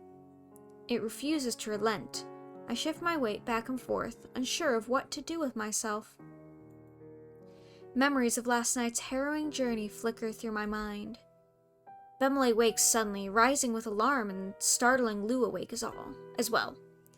My mouth opens, then shuts, and after a moment of fumbling, a word finally escapes. Hello. Bemele gives me a gentle smile and makes his way over to me. Behind him, Lou remains on the ground. Morning.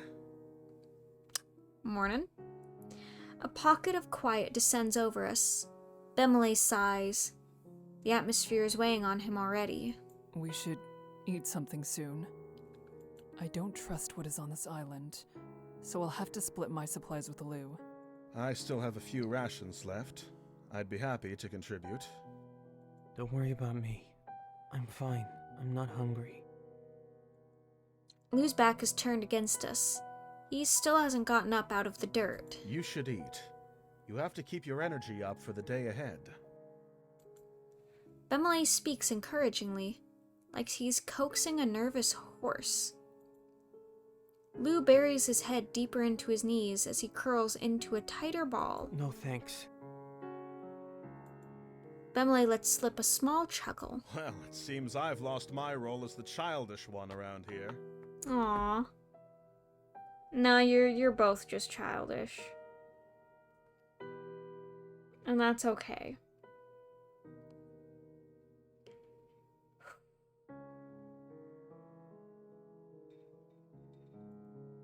I look at Bemele and smile weakly at him. However, he's now frowning hard. I understand. Lou does not know what he speaks of, and the one who would isn't here. A distinct rustling of the leaves around catches my attention. The guide appears, emerging from the thicket.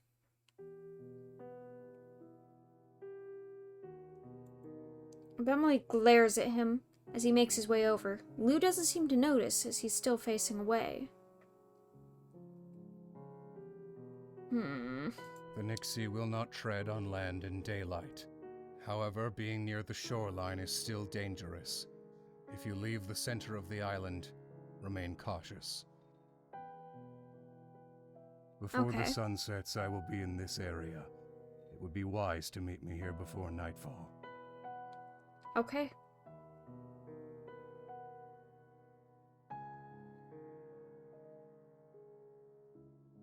Why didn't you stay with us last night?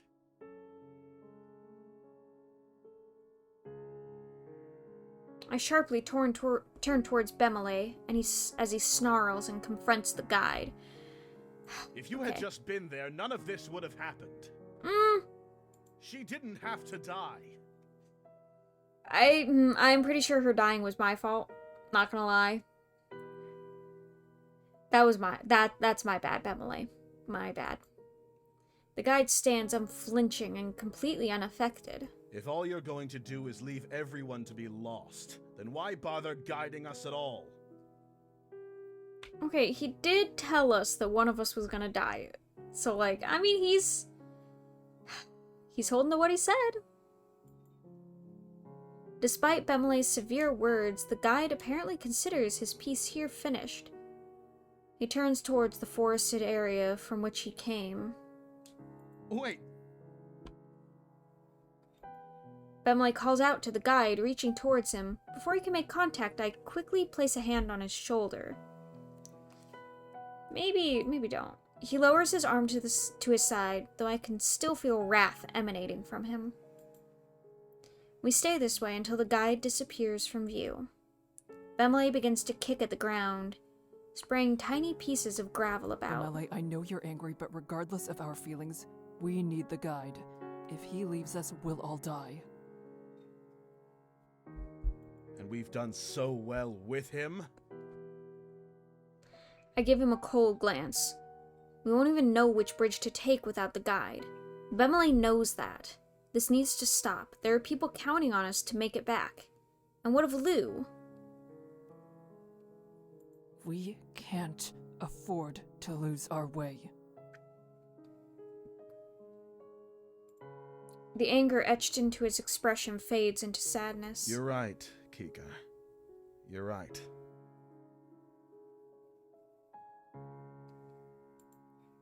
He weakly swats his hand in front of his face, as if he's trying to shoo away his racing thoughts.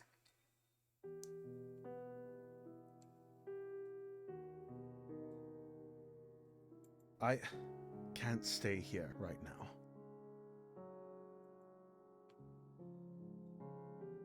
Ugh. Oh, whoops, I skipped it without reading it. Oh my gosh. I fully smooth-brained that. I nod, allowing him to leave alone. Lou meekly calls out to me. I turn around to face him, though I don't speak. He's standing some distance away. He fidgets and glances over to the side before returning his gaze to my eyes. He gestures for me to come closer. I comply.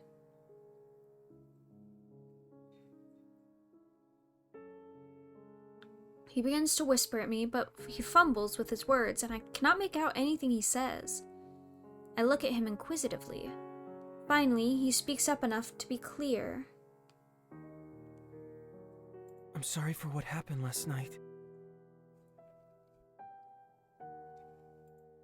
He speaks quickly as he looks up at me, eyes filled with sorrow. He shifts his focus downward. You would have been better off without me. Oh, honey.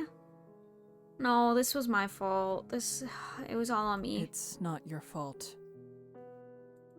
My words come out hollow and empty. I mean what I say, but I cannot find the energy to make it seem convincing. It was closer to being my fault than anyone else's. I wasn't supposed to be here, and all I did was get in the way. The guide was right about me. I knew from the beginning that it would be like this too. I never should have stayed. Finishing his thought, he sniffles and turns away. He sniffles as he turns away. Okay, I gotta save because I think another choice is coming up. Oh.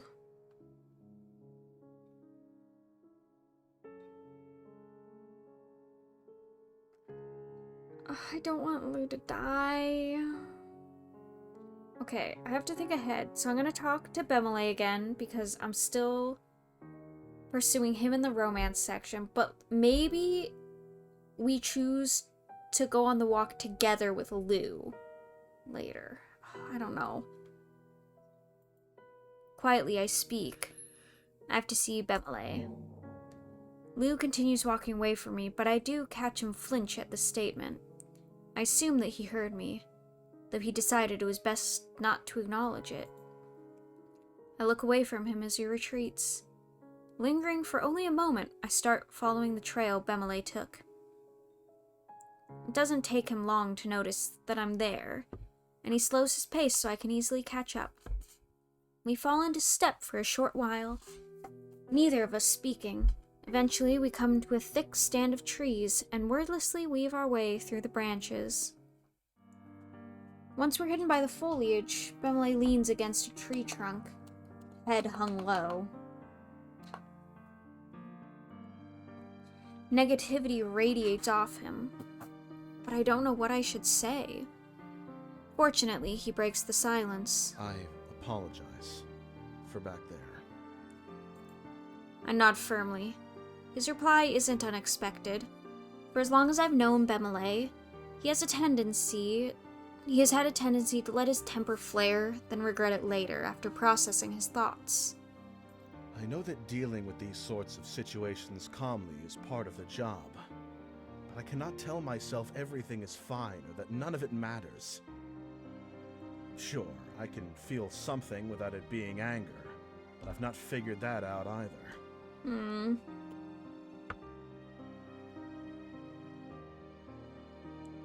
Oh, you're right that I went after Bemele. Was my little choice option. Okay. Rather than speak, I try to listen as supportively as I can while Bemele continues to argue with himself. He sighs while pensively rubbing the bridge of his nose.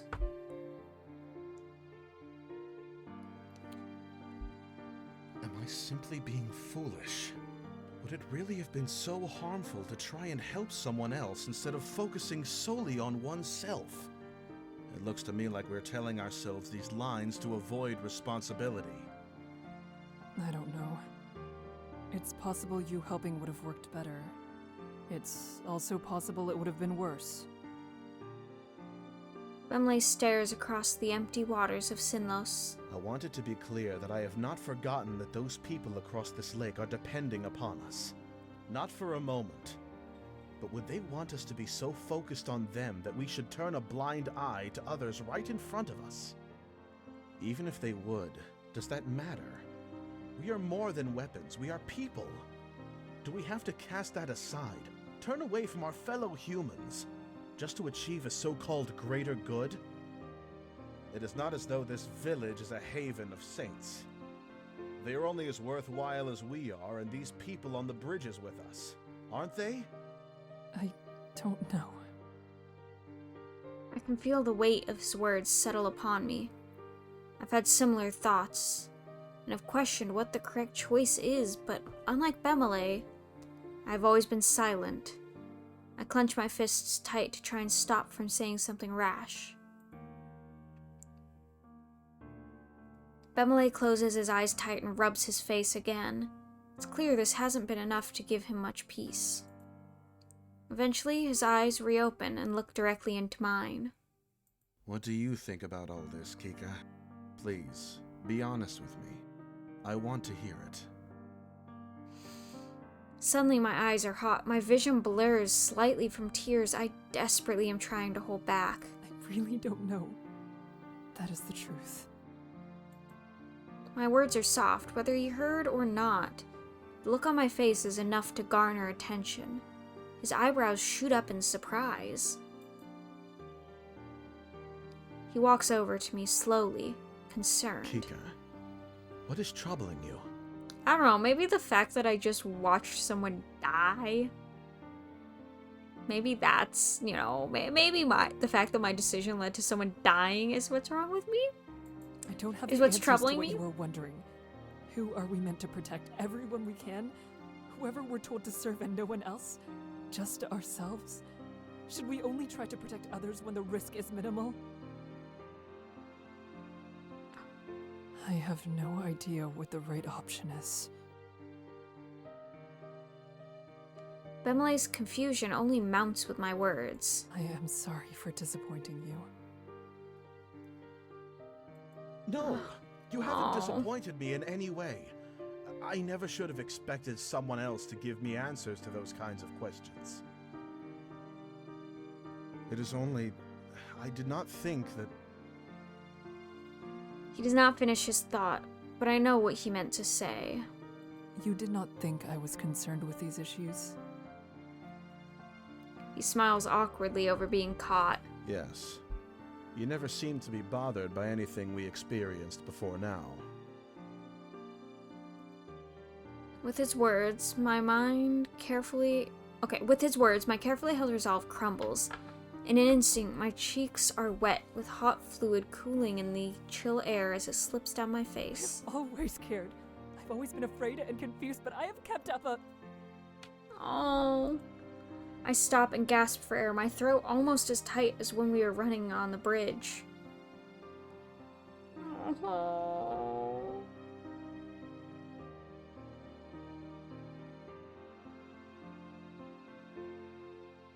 A farce of strength in order to get by. I breathe deeply with relief, terrified and lightheaded from my confession. Bemley's voice is as delicate as flower petals. I had no idea. How could I not have noticed? Because I did whatever I could to make sure no one did. I have never wished to appear weak in front of others. But the truth is, I barely get through each day. I often feel overwhelmed with sadness at all that we have experienced. Bemley gently places his hands on my shoulders as I try not to sob wildly. Kika, I truly apologize for all the thoughtless things I have said to you. I shake my head, sniffling. There is no need for you to apologize. He smiles, the warmth almost enough to make me forget the damp. I beg to differ. I have failed to treat you right. You have always been respectful. A person needs more than respect from their comrades. They also need support. I have never given you that kind of consideration because I believed someone like you did not need it. I mean, everyone needs support and compassion, like, no matter how strong they may seem. Everyone needs support sometimes. The same could be said for me. Nonsense. You have listened to my rambling on more occasions than I can remember. Though I admit my memories may not be there due to being drunk many of those times. Dude, he just gets drunk and then rambles to me. Bemele laughs at himself while glancing in my direction to encourage me to do the same. His comforting words make me smile, and I feel my tears finally cease to fall. So he's a chatty drunk. Good to know. Then I'll continue to support. Wait, Here's where I can save. I will continue to support you. Oh, I got the little jingle bell of I made the right choice to romance him. He grins wider than he has since we began this horrible journey. You have my thanks. And you have mine. Abruptly, his expression becomes serious once more. I will come to answer these questions someday. But no matter what I decide, I will still put trust in your judgment. Thank you. I fear I may not live up to the belief he seems to have in me, but I nod firmly. He returns my nod. Perhaps we should go check how everything is on the island. That sounds like an excellent idea. And I will accompany you, of course. Of course. Glad to hear it. Together we walk back towards the interior of the island. Both our moods lift as we stay side by side. Bemele and I head through the wooded part of the island. There isn't anything that could be called a path, but we managed to pick our way through the bush quite well. Through a thinner stand of trees, we briefly catch sight of the guide standing on one of the beaches. He seems fine, but even though I'm sure he turned his head towards me, he makes no sign of acknowledging us. Continuing on, Bemele and I cross the island in search of Lou. Out of nowhere, a shudder runs down my spine, and I barely stop myself from checking behind me. Darkness flickers through my mind as I hold my breath. A pat on my back brings me back into the light, a reminder that I'm not alone. I look up to see Bemele, his touch more comforting than words could be. Suddenly I know that I do not need to hide my emotions. There's no reason to act as though nothing is wrong when it is. Bemele already knows. I've hidden my emotions for so long that it's still my first instinct. But somehow, I sense an assurance from him. Bemele will be there to remind me that it's okay, and to support me when I feel I might break from the weight of our experiences. I give Bemele a hesitant glance. He notices and returns my gaze, staring into my eyes. I feel the words spill out from my mouth before I realize what I'm saying. Would you like to take a walk with me? Yeah, wanna take a romantic walk on the beach on this cursed lake? I take a moment to part some brush out of my path before explaining myself. We could pass around the edges of the forest where there's With less Lou. in the way. Yes, we're bringing Lou There with us doesn't this need to be a time. purpose to the walk. It only needs to be a way to spend time together. I would prefer that to not doing anything. We need to bring Lou with us this time so he doesn't perish. I would be delighted to accompany you, Kika. I'm gladdened by his response, though it only makes me feel all the sillier for suggesting it. Perhaps it may be better not to after all. We'll be walking all throughout the night. I believe I've spent quite enough time resting. If I'm being honest, I think I need a break from all this waiting around. My lips curl into a smile. All right. We'll do that then. I'd like to invite Lou. Oh. He's sad about it? Come on, dude. It's fine. Bemele's face falls slightly at their request, making me realize he must have wanted us to be alone. I don't think that would be wise right now. Still, I can't help but feel a little excited that he wanted to. Reverse. Oh my gosh. Kevin, you pop in here with the reverse. Luckily, this game doesn't take a whole lot of, struggle with this. Okay. Let me set my timer.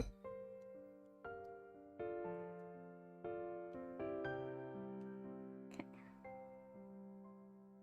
5 minutes. Okay. Bemele's face falls slightly at the request. Okay, let me save real quick. Where's Escape? There's Escape. Okay. Oh, the choices are always right here. Okay, Bemele's face falls slightly at the request, making me realize that he must have wanted to go alone. See, I don't think that would be wise right now, still I can't help but feel the looks I wanted to. He quickly recovers. Bemele must have remembered that our current situation is too serious for us to get completely carried away. Of course. Yet last time we went on the walk, just the two of us, Lou fell in the water and died. I don't want this to happen again. Lou is the type of person one has a hard time leaving alone. Yeah. I nod, a small lopsided smile on face.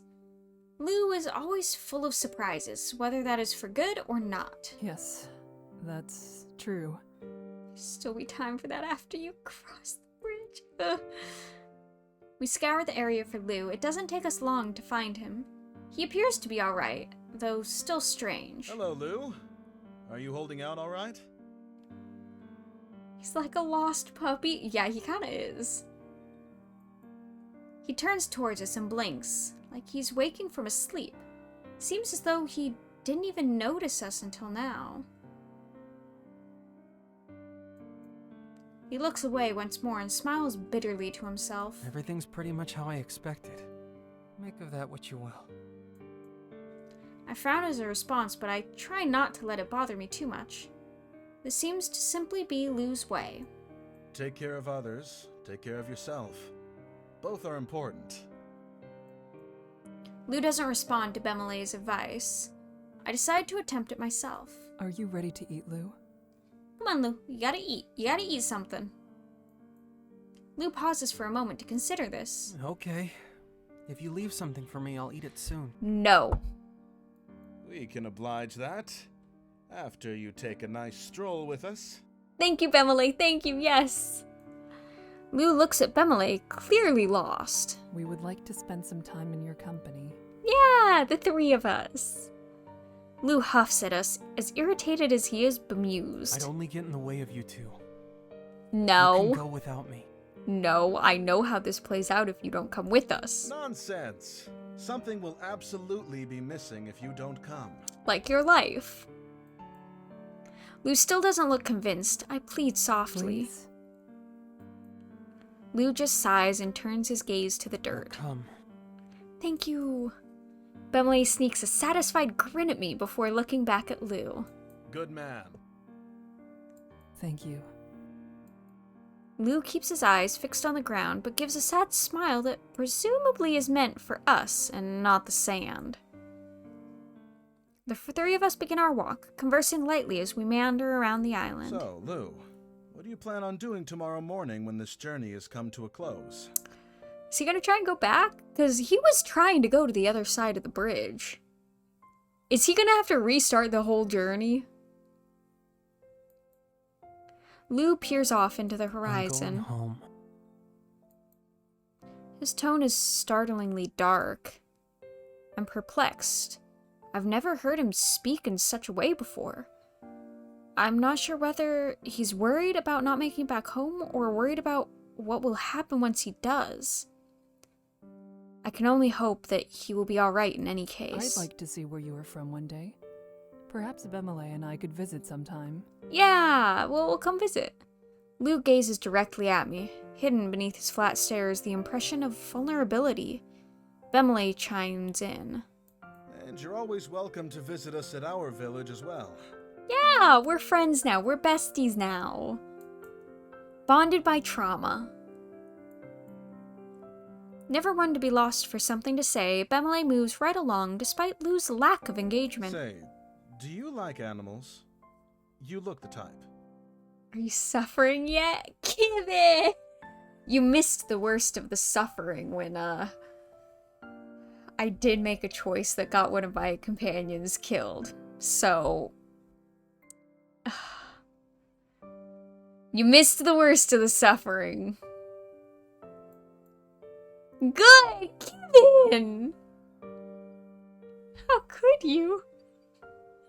Lou seems caught off guard from the suggestion, and it's enough to get him speaking again. Oh my gosh, my timer startled me. At least you suffered? You cruel, cruel person, Kevin. Yeah, Margaret was another character. She was with us. Yeah, my decisions got her killed, so that went well. See, if you wanted true suffering, you shoulda joined us yesterday. I managed to speedrun getting all of us, including myself, killed, so it was a time. Lou seems caught off guard from the suggestion, and it's enough to get him speaking again. I'm not sure. Why are you asking? Kika owns a lovely pair of wolf dogs. I do? You were working on your car yesterday? Ooh! Fun! Wait, I own a pair of wolf dogs? You're making things worse yesterday? Hey, things have got to get worse before they get better. If there's one thing I've learned watching my brother work on his cars, it's that. Adali and Adelina. Oh my gosh, I'm getting more lore for my character. That's so cute. You don't have rear brakes anymore. Ooh. Those are important. I speak their names quietly and fondly. I'm comforted that they're safe under the care of the guardsmen, but long dearly to see them again. They help me hunt and guard my home. Oh, that's so cute. Bemele nods They're happily. great girls. I'm considering getting myself a wolf dog someday as well. I live alone. However, whenever someone gets kicked out of their place for the night, it's always my door they come to.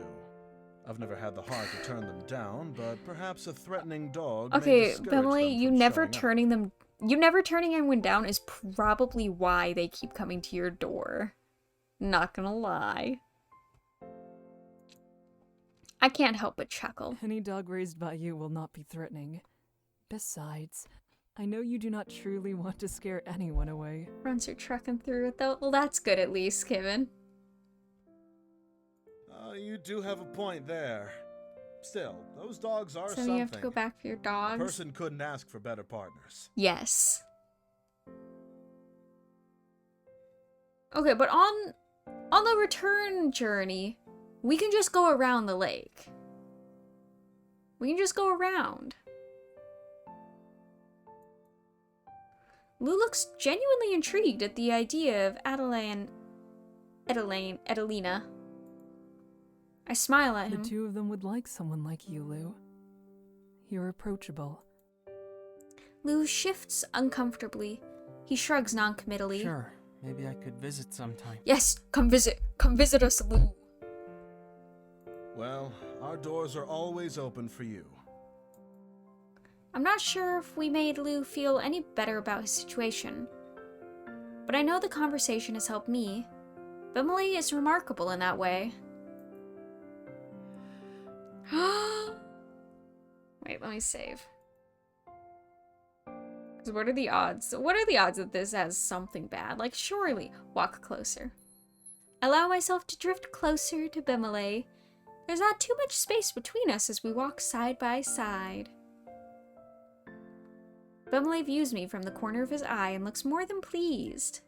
For a brief moment... Oh! Company! Spirits were lifted together! I got an achievement! For a brief moment, all of the troublesome circumstances seem to float away from our minds, and we enjoy each other's company. I wish it could go on for so much longer, but it's only a while later that I have to speak up. We really should rest before nightfall. Until... Hey, it's fine. Nobody else is gonna die, okay? No one else is gonna die. I'm fine with that idea. I'm at least keeping these two alive. Okay. I gotta. Bemele leads us over to the area where the guide mentioned we were going to meet. He lowers himself down onto the ground and stretches out right there, presumably intending to wait until the guide arrives. That's a little more dramatic of resting than I planned. I walk over and make myself comfortable next to him, though not as comfortable as he has made himself. Lou scrunches his face and takes a seat some distance away from the two of us. The three of us quietly wait for the guide's arrival, occasionally chatting with one another as we rest. Hey guide, welcome back! We all lived this time! The sky turns orange as sunset comes upon us. As the color seems to drain from the world, being consumed by the fog, the guide makes his appearance. It's almost time. Welcome back. I nod and feel myself grow tense. We truly are about to return to those bridges. All of us wait in an uncomfortable silence until night falls. Okay. We silently stand as one, forming a vigil of sorts. Our remaining lanterns illuminate the dark, prepared for tonight's journey. I'm so nervous.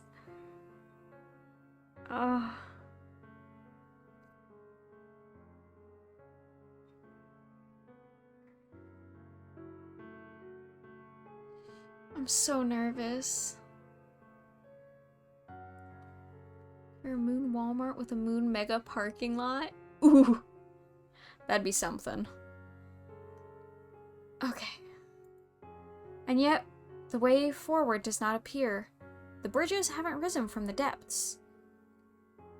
I glance to my side. The guide doesn't look at all pleased. The corner of his mouth have a harsh bend as he briefly loses himself to heavy We thoughts. must go to the shore. He doesn't offer an explanation for why. Instead, he goes on without us. Oh no.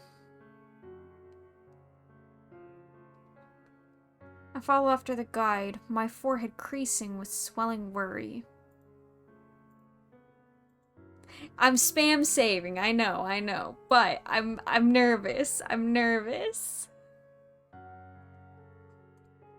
Behind me, I hear Bemele's and Lou's unsure footsteps. The four of us press onto the shore, the dark waters lap at the edges of the sand, and as expected, the maze is still hidden beneath the surface. No, where'd the bridge go? Is it because too many of us are still alive? Are too many of us alive? Is that what the issue is? Oh.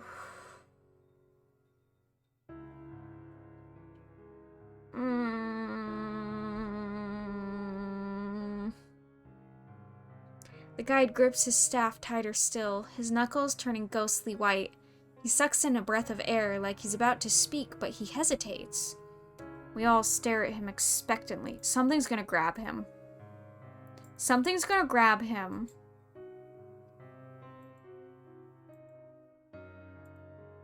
After a moment more, the guide is fed up with waiting. The bridges are late. If they don't arrive as soon as darkness falls, there's no telling exactly how long it will be before they do. Okay, so we just camp out on the island for one more night. What's the harm? What's the harm in just camping on the island for one more night? Right?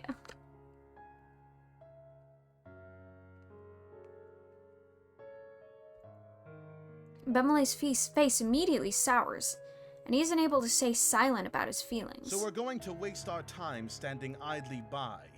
There's hardly enough time to make the trip as it is. Okay, what do you want the guide to do? Magically whoop the bridge? The bridge isn't showing up, Bemile. Lou doesn't say anything, opting to stare at the ground with an obscured expression.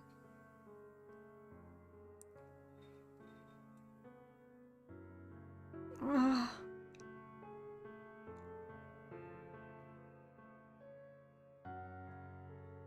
Time is by far the least of our worries. On the bridges we are constantly moving, which makes it easier to avoid the prowlers.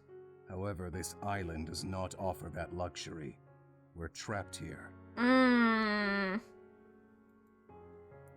My body goes rigid as his words sink More in. importantly, the bridges are raised above the waters. Nixie have difficulties pulling themselves up onto the bridges. The soft sloping of the shore will allow far more prowlers to drag themselves towards us. Maybe we don't camp. Maybe we don't camp here. That doesn't seem safe. Not What if we all will climb be as trees? dangerous as the ones we've encountered thus far.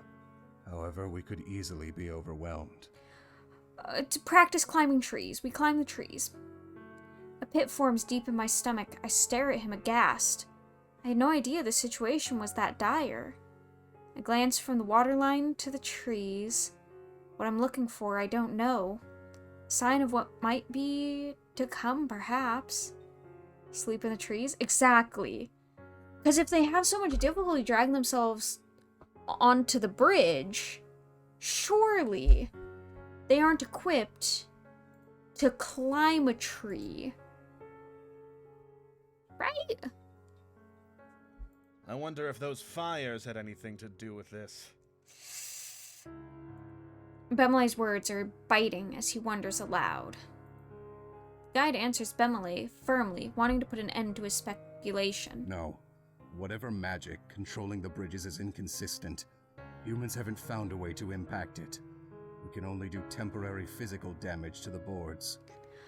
Okay, that makes sense. Because I was like, if the bridges, like, burn, what happens when you try and go back? It sounds like each day they kind of reset. Bemile is still displeased. I'm gonna spam save again. We haven't had a choice on this slot yet, so I'm just gonna spam save this one. Should we return to our original spot? We would have more protection there. That's true.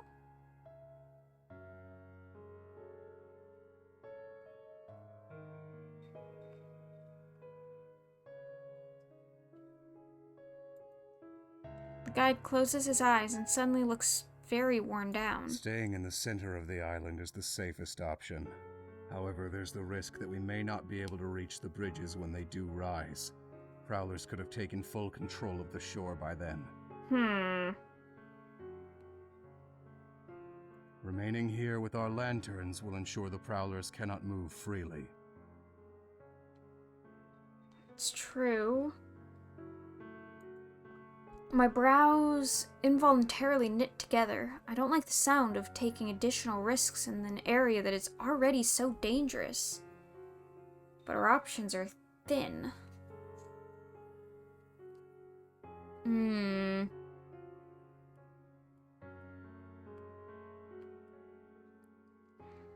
Am I gonna have to make the decision? Gosh, I know I just saved, but this... Oh my gosh. I will not be kept on this island for another day, so the shore is where I will be. You may wait at the edge of the forest, or even at the center of the island if you fear being attacked. Okay.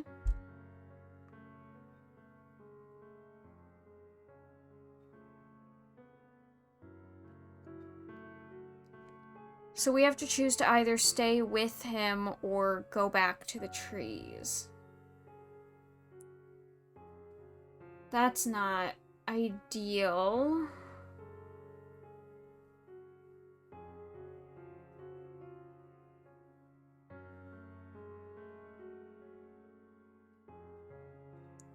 I'm not a fan of the guide right now. Oh no, I don't know. If the prowlers come between us and you fail to make it to feels the nothing bridges, at Margaret's I will leave you death. behind. Bemele spits hatefully under his breath. Of course you would. True, generosity is not something I would expect from the guide, but that is not the conversation we need to have at this moment. The guide has made his decision, and we must make ours. Save. If you were staying by the shore, perhaps I could be positioned somewhat further back from you, and then the others could stay further back still. That would keep us safer, without having any major gaps of darkness between us and the shore. That's smart. That's smart, Kika. That's smarter than I would have done. You could start a fire, seeing as neither of you have a lantern. Yeah. Good suggestion, Kika. What if we just lit a bunch of fires ringing the island? Like, we walk around the whole perimeter of the island and just light a bunch of bonfires. Deforest the island and light a bunch of fires. What's the worst that could happen? Fine. Settled on the matter, the three of us begin to move away from the guide. He pays little attention to us, instead silently fixing his eyes on the water.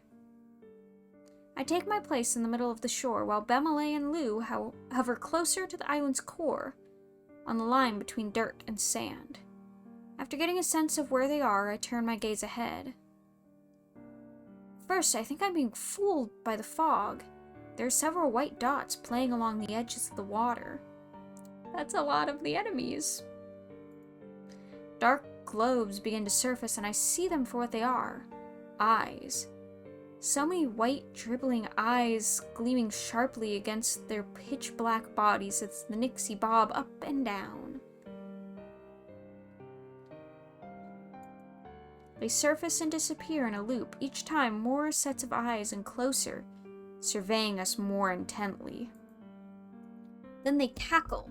The sound is atrocious, gurgling, then turning high-pitched as they seem to take full stock of us. Oh, there's gonna be something coming up where I have to make a choice. There's gotta be. There's got to be something coming up.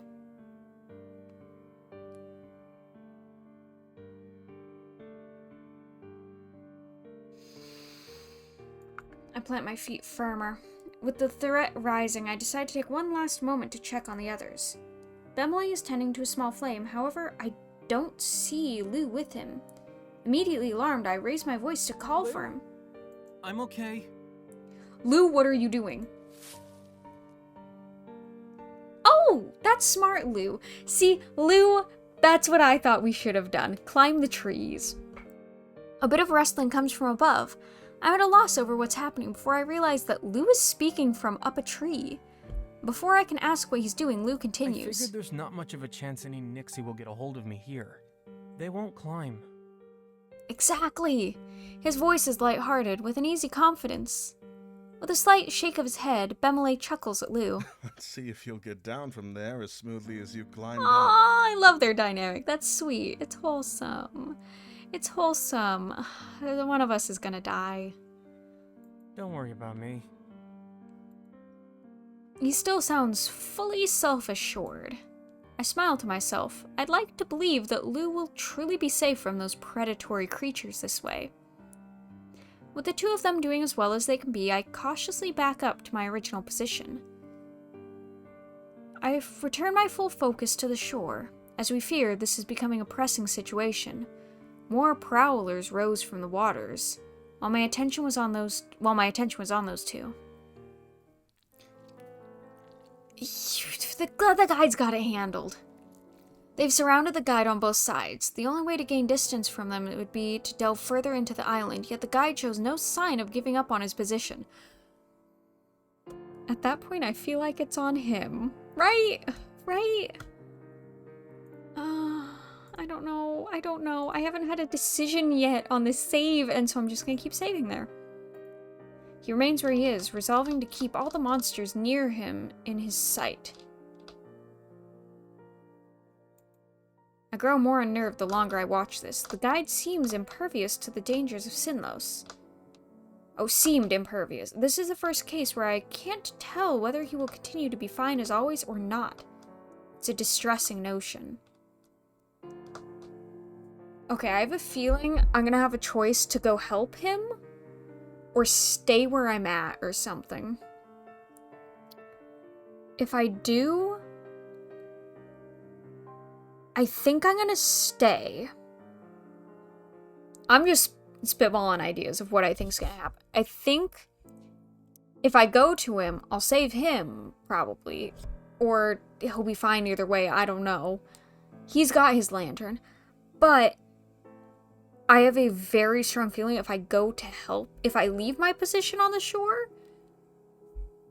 we're gonna get separated from Bemele and Lou, and then they're both gonna perish. I'm worried about that. That, like, there's gonna be that big gap of darkness where I am right now, and they'll, like, circle in. Oh, I don't know. As they creep ever closer, I can't stay silent any longer. Your safety is most important. Consider retreating. He doesn't face me, but replies. I cannot do that. Nixie recognized signs of weakness. Backing away will only increase the odds of them attacking. Okay. He does also know this area, like... The guy knows what he's doing. He's been through this countless times. He'll be fine without me going. I grip my lantern tighter as I swallow hard. What can I do? This is the point where I think I need to make the decision. As if to answer my own question, a thought whispers into my mind, and I look down at the lantern in my hand. I could throw it. As long as I don't let it go too far down the shore, it doesn't seem plausible that a Nyx could take it. Oh no!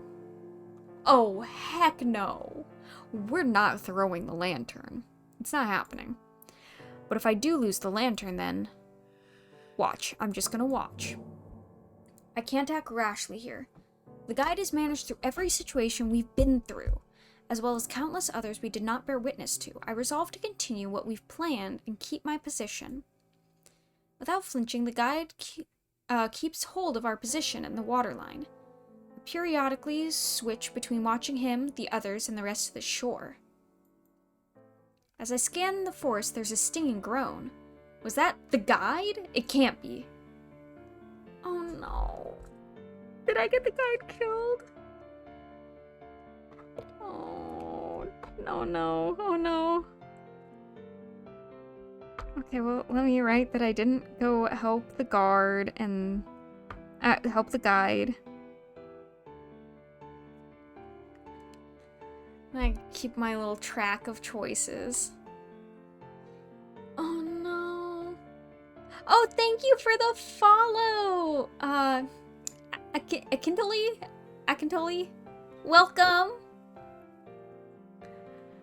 Oh no. I appreciate the follow.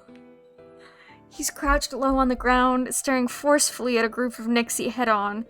There's a whole other group of monsters rapidly crawling back into the water. Oh no, oh no, oh no. Hey! I step forward with a shout, but he puts one hand out to halt me. I don't go further. I and those creatures motionlessly watch for what he will do. His fingers curl tightly around the upper half of his staff. With great effort, he begins to rise to his unstable feet. The moment he's fully upright, the guide aggressively swings his lantern at the encroaching Nixie. He catches them completely off guard, and they scatter to rejoin the rest in the black depths. Is he okay? Did he get hurt? Oh, the guide crumples back into the sand unceremoniously. I can hear his ragged breaths as he regains his composure. He tugs at one side of his cloak, bringing it closer around himself. It covers up a dark, growing stain creeping through his right pant leg. Even while collapsed, he seems compelled to hide his fragility. Is that admirable or saddening? I do not know anymore. The guide roughly pulls himself back onto his feet and forces himself to remain standing. The rest of us must remain strong as well if we're to survive this night.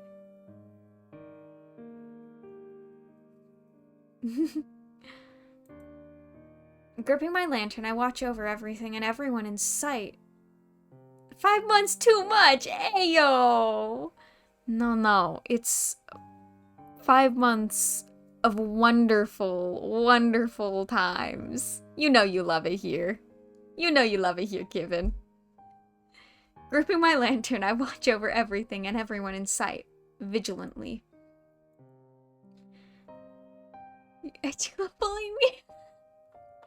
Exactly.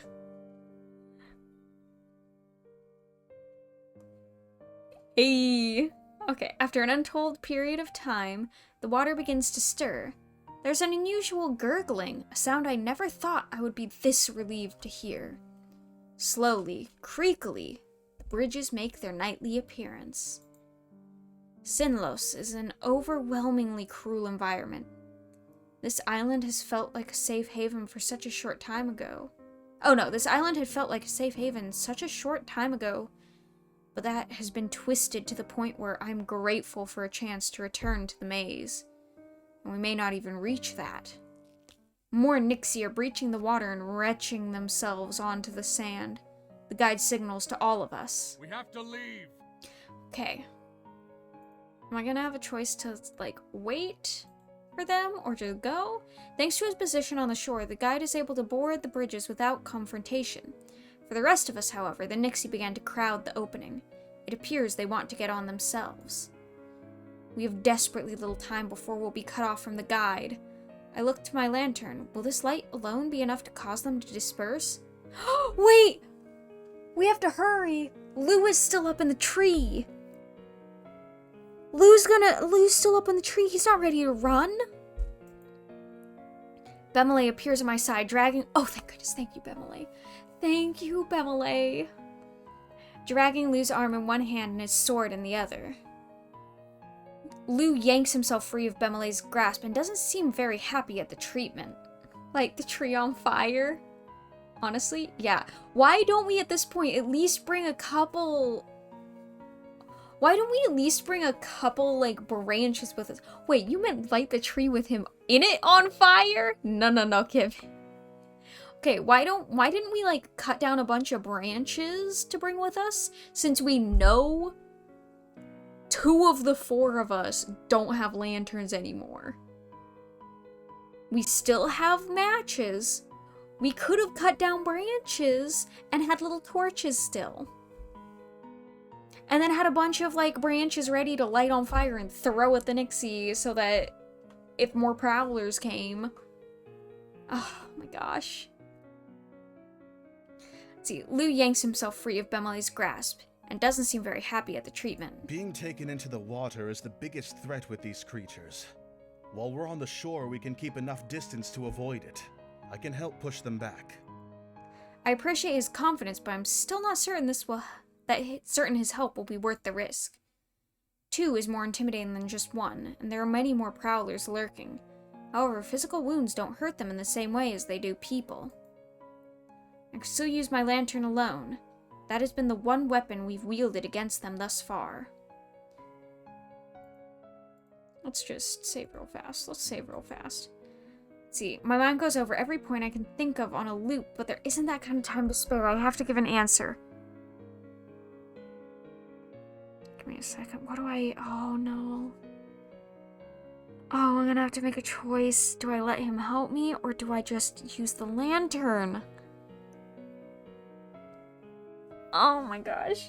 I've gotten so far into the game that I'm terrified of making a wrong choice. I want them both to live, and I'm terrified that they're not going to.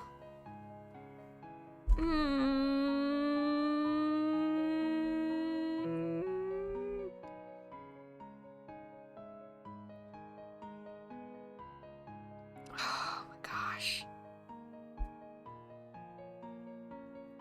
What am I gonna do here? What am I gonna do?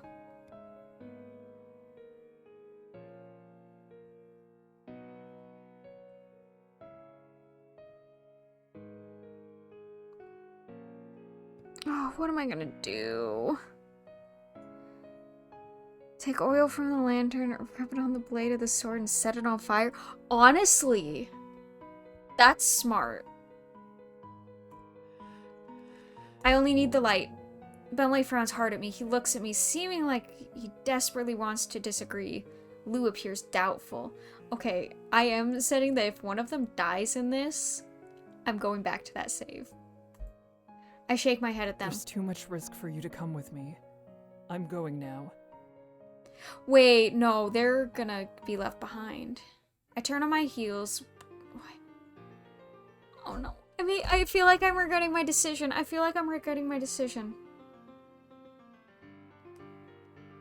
Oh no.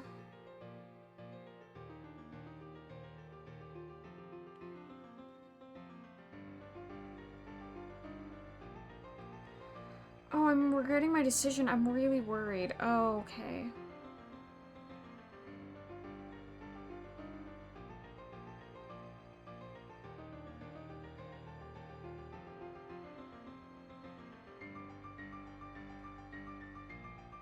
Oh, I'm so worried about this.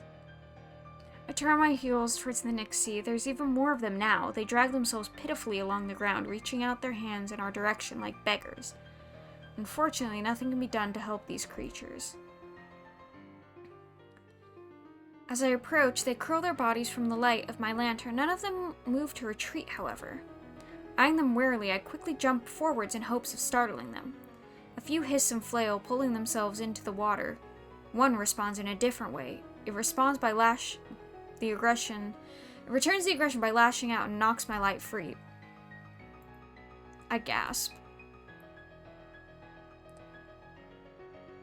Did I get us all killed? Run! Get to the bridges! Many more pile on. I dig my fingers into the loose granules. It puts up no resistance as they drag me closer to the shore. They're shouting, but I'm not able to make out what the words are. As I feel the thick water begin to lap at my legs, I know in my soul that I will never escape. This is the end. Okay, well, we have enough time to real quick load this area and make a different choice. I should have let him help me. Okay, let's fight. If you're going to fight, then I am as well. I will attach the lantern to my belt for now. Okay. Bentley grins and grips his sword firmly. I'm ready for it. Lou, stay behind. This needs to be done by us alone. Lou, I'm worried he's gonna get separated from us. He doesn't verbally reply, however, the severity of our situation isn't lost on him. He falls back and waits for a signal. I reach the lantern out. Okay, I latch the lantern to my leather belt and unsheathe my sword. I can speak. We approach the battle as the two of us have done in the past. The skin of the monsters folds against their bones as they shrink back from my light. Bemley takes a wide swing at one nearby, which forces it back even further. I follow in suit, striking at the beasts near to me. Each arc of our swords opens the way a little more. I listen closely and feel confident that Lou hasn't drifted. I pray my instincts are right. It's far too dangerous to look away, even momentarily, with the Nixies so close. Oh, okay, we're getting there. Our efforts bear fruit as a path to the bridges clears in front of my eyes. We waste not a moment sprinting towards the bridges.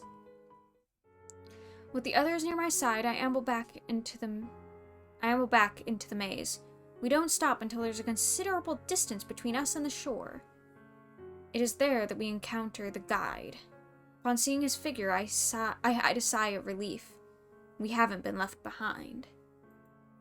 Our arrival doesn't change the guide's empty expression. He doesn't say or do anything, instead allowing all of us to catch our breath.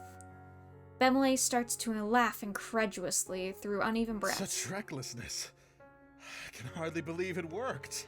You and me both, Bemele. I was convinced I was gonna get you killed. Lou looks as though his legs might fall out from underneath him. Normally, I wouldn't ever say anyone on these bridges are lucky. But we are. Yeah, we're lucky. We're lucky. So lucky. We treasure the moment of triumph for a little more before the guide ends his silence. We need to start walking. We've already lost much time as it is. He's not wrong.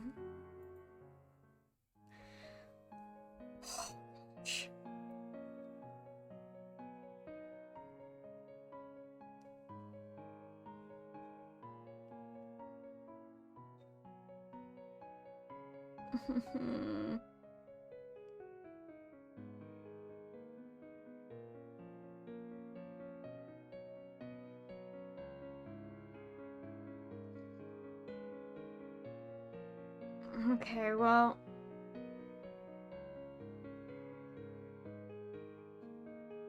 Almost as soon as he finishes his statement, he stumbles, nearly falling back down. His hands slip down the shaft of his staff as he sinks to the ground. He gasps under his breath. Are you alright? Is there anything we can do? I don't have much, but I could still clean and wrap it.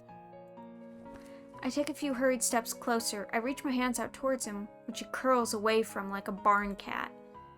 He turns his gaze up to me and shakes his I head. tended to it myself when you were still on the shore. Moments tick by as I stare at him, growing ever more nervous. As horrible as his injury is, the larger situation at play is dire for all. It is a weight bearing down on each of us, threatening to bring the entire group to its knees rather than only our lead. Here's what we do. We pair up, okay? So I stick with Lou with my lantern. Bemele and the guide pair up. Bemele piggybacks the guide. He can't walk, but Bemele can. Piggyback ride. Flawless plan. We can't stay here. Are you able to walk? He eyes his feet with gritted teeth and clenches his staff. Sounds solid to me? Exactly! It's a brilliant plan. I stand by that. It's brilliant. He eyes his feet with gritted teeth and clenches his staff tighter. Not like this. Piggyback ride. A beat of quiet passes before he continues, his voice slightly ragged. I have a way. It will be enough to get to the other side. Shaking, he removes a hand from his staff and reaches into his cloak, searching for something. I've little other choice but to watch as he searches his pockets. The panic that we thought was past starts creeping back in. He retrieves a small vial with a viscous liquid inside. Swishing it slightly as he holds it up, I peer at it curiously. Healing potion. Drinking this will numb the pain. Oh, no. I'll be able to ignore that my leg is injured for the time being. Hey, if it works, it works. Oh, I cannot get over the art style of the people in this. It's so pretty. I analyze the vial hesitantly. I'm pensive as I mull over the possible other effects it could have. Something that potent would be a miracle drug if there were no downsides along with the positives. Is that safe? It must cause drowsiness or have some kind of impact on you.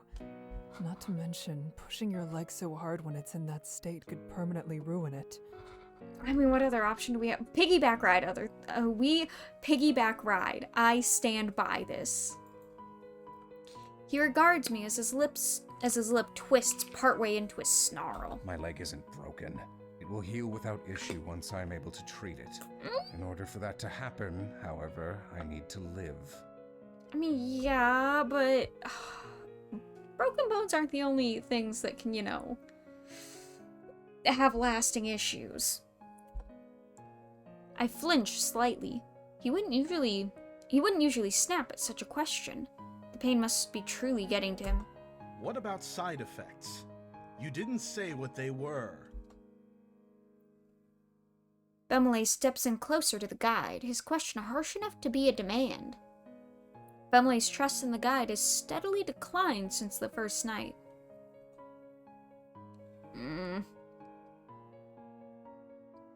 With the way he's acting, I cannot ignore the sense that it may come to a head before the journey is over. The guide levels a deeply unimpressed look at Bemele. He then sighs, raising the bottle up so that it's more visible. He swishes it almost impatiently.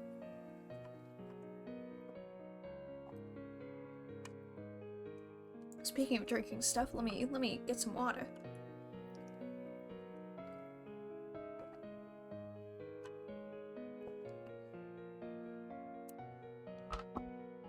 Oh, you redeemed hydrate.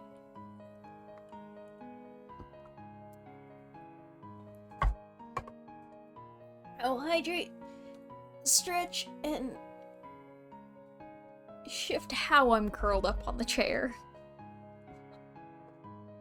All limbs will stay remaining on this chair, but I will at least adjust. I will at least adjust my position, my posture. See, I know this isn't even necessarily like a very scary game, it's more of just like eerie. But with all of my lights off and occasionally like my cat's like rustling in the background, it definitely gives a much spookier vibe. Oh. Speaking of cat, hello cat, please gremlin. Okay. He swishes it almost impatiently. It can slow reflexes and cloud the mind. Slow reflexes don't seem like the best decision here. Immediately, Bemele's eyes widen incredulously. Lou gazes on with an empty expression on his face. The guide heaves another sigh, though the pain in it makes it sound more akin to a groan. He's still impatient with the group's delays as the time marches on. I will only be taking half a dose. It won't ease all of the pain. However, it will reduce the odds that I will be notably impacted by any adverse effects. Okay, fair. I know how you feel about others coming close to you, but is that truly the best solution to a situation like this? You need to be clear-headed here. Are you drooling, Cat? Oh, you are. Okay, that's what... Okay. Oh, you are drooling a lot, Cat. Okay, what is going on with you? Gross. Gross. Yes, it's gross. Bemele takes another heavy step forward. He meets the guide's eyes stonily. No. You can't drink something like that. Yes! I'll carry you. I don't know why my first thought was he could princess carry him also. Bemele presses forward, encroaching on the guide's personal space. The guide visibly shrinks back again, however he can't hobble much further away due to his injured leg. Princess carry him, Bemele. Just to mess with the guide, because I think it'd be funny. That won't... Before the guide can put forth another word, Bemele brazenly snatches the bottle straight from his hand. Everyone's stunned to silence by Bemele's action. Even the guide has trouble expressing any sort of emotion beyond furious disbelief. Bemele ignores all of our reactions and smiles triumphantly, holding the bottle like a trophy. You have made it very clear that at the first inconvenience, you would leave us all for dead in the water. As you are now, that is impossible. It's true.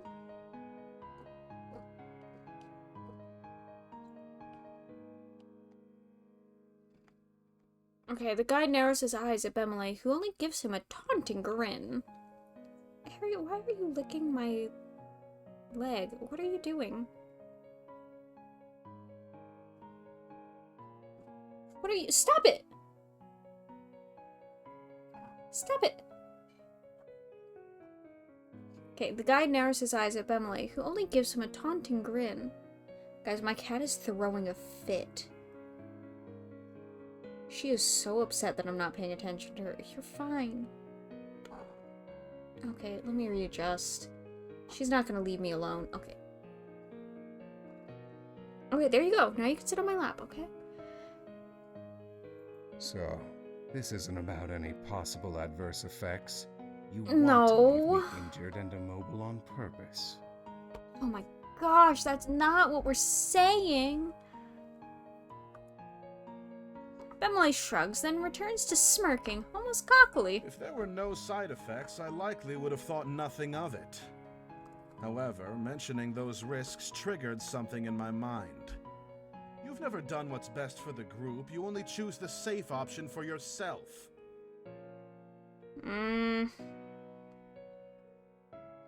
With that in mind, I can't exactly trust you when you tell us that the medicine is truly our one option. Now, even if carrying you means that you will Don't be rub against more at the mic, risk than Cat. otherwise, Please, love. I'm willing to make that sacrifice. Gosh, this little gremlin is the worst. Go cuddle your sister if you want attention. Go cuddle your sister, love. Oh, look, she is right there. Very sad. But no one's giving her attention. Go! Go! I need to play the game! Bemele chuckles derisively and rolls his eyes while spinning the medicine vial between his fingers. I hope you're proud that I'm following your advised method of not considering others, Guide. Despite Bemele's sarcastic jab, the guide returns to his usual empty, deadpan expression and makes no attempt at rebuttal. There, he accepts it. What of you? Yeah, sure. I mean, yeah, I agree that you should carry him. Or, what if I, Princess, carry the guide? Eh? Nah, for another playthrough. I'll be the one. Bemele then turns to look at us curiously. Oh, I'm gonna have to... Let's make a save real quick. Lou has looked away from the situation. I notice, however, that he's trying to hide a smirk growing on his lips. I'm glad Lou finds this as entertaining as I do of, we're gonna carry the guide. You and the guide live happily ever after. Exactly. I am gonna have to do a playthrough where I just choose everything that the guide suggests to see if I can riz the guide. Why am I like this?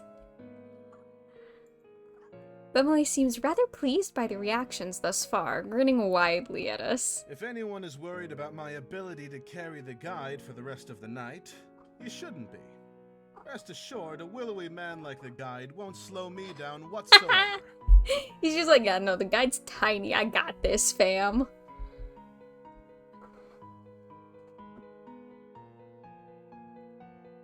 He puffs his chest out proudly. Lou places his face into his hands, refusing to look Bemele's way. Through his fingers, a glimpse of a grin still remains. Bemele faces me expectantly. The guide also levels a steely gaze in my direction. I'm so sorry, guide, but I think... Hi, Jack and Griff! It's been a while! Welcome! I think we should make him carry the guide. I think it'd be really funny. We may be having a bit of fun getting the upper hand on the guide for a change, but if we don't go back now, we never will. But do we truly need to? Contractually boggy. Ah! It's been a minute since someone in my chat called me short. I should have known it wouldn't last. I should have known. I should have known. All that matters is reaching the shore safely. What really is for the best in this situation? That could work. Deal with it, guide. You're getting either princess carried or piggybacked, and either way it'll be hilarious. Bemilay's grin widens ecstatically at my lack of resistance. I feel nerves turning my insides jittery as I think over doing something so drastic. Matter the fear, this has to be done. Even if the guide can be trusted to show us the correct path, he is not reliable when it comes to anything else. If we let him do as he wishes, it's very possible that at some point during this night, he will leave us to die. I'm still convinced in the last playthrough he told me the wrong path to take and led me to that dead end that I found.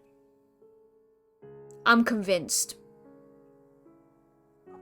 He's the reason I died in the last one, not my poor decision making, the guide leading me astray. And I'll stand by that. I believe you are capable of carrying the guide to the other side. That seems like the least risky option we have for the group at large. Bemiley lets out a small, triumphant laugh and tosses the vial over to me. I catch it and quickly tuck it away in my pocket. I'll return it to its rightful owner once we've made it to the shore. I will keep that in mind, that I have that.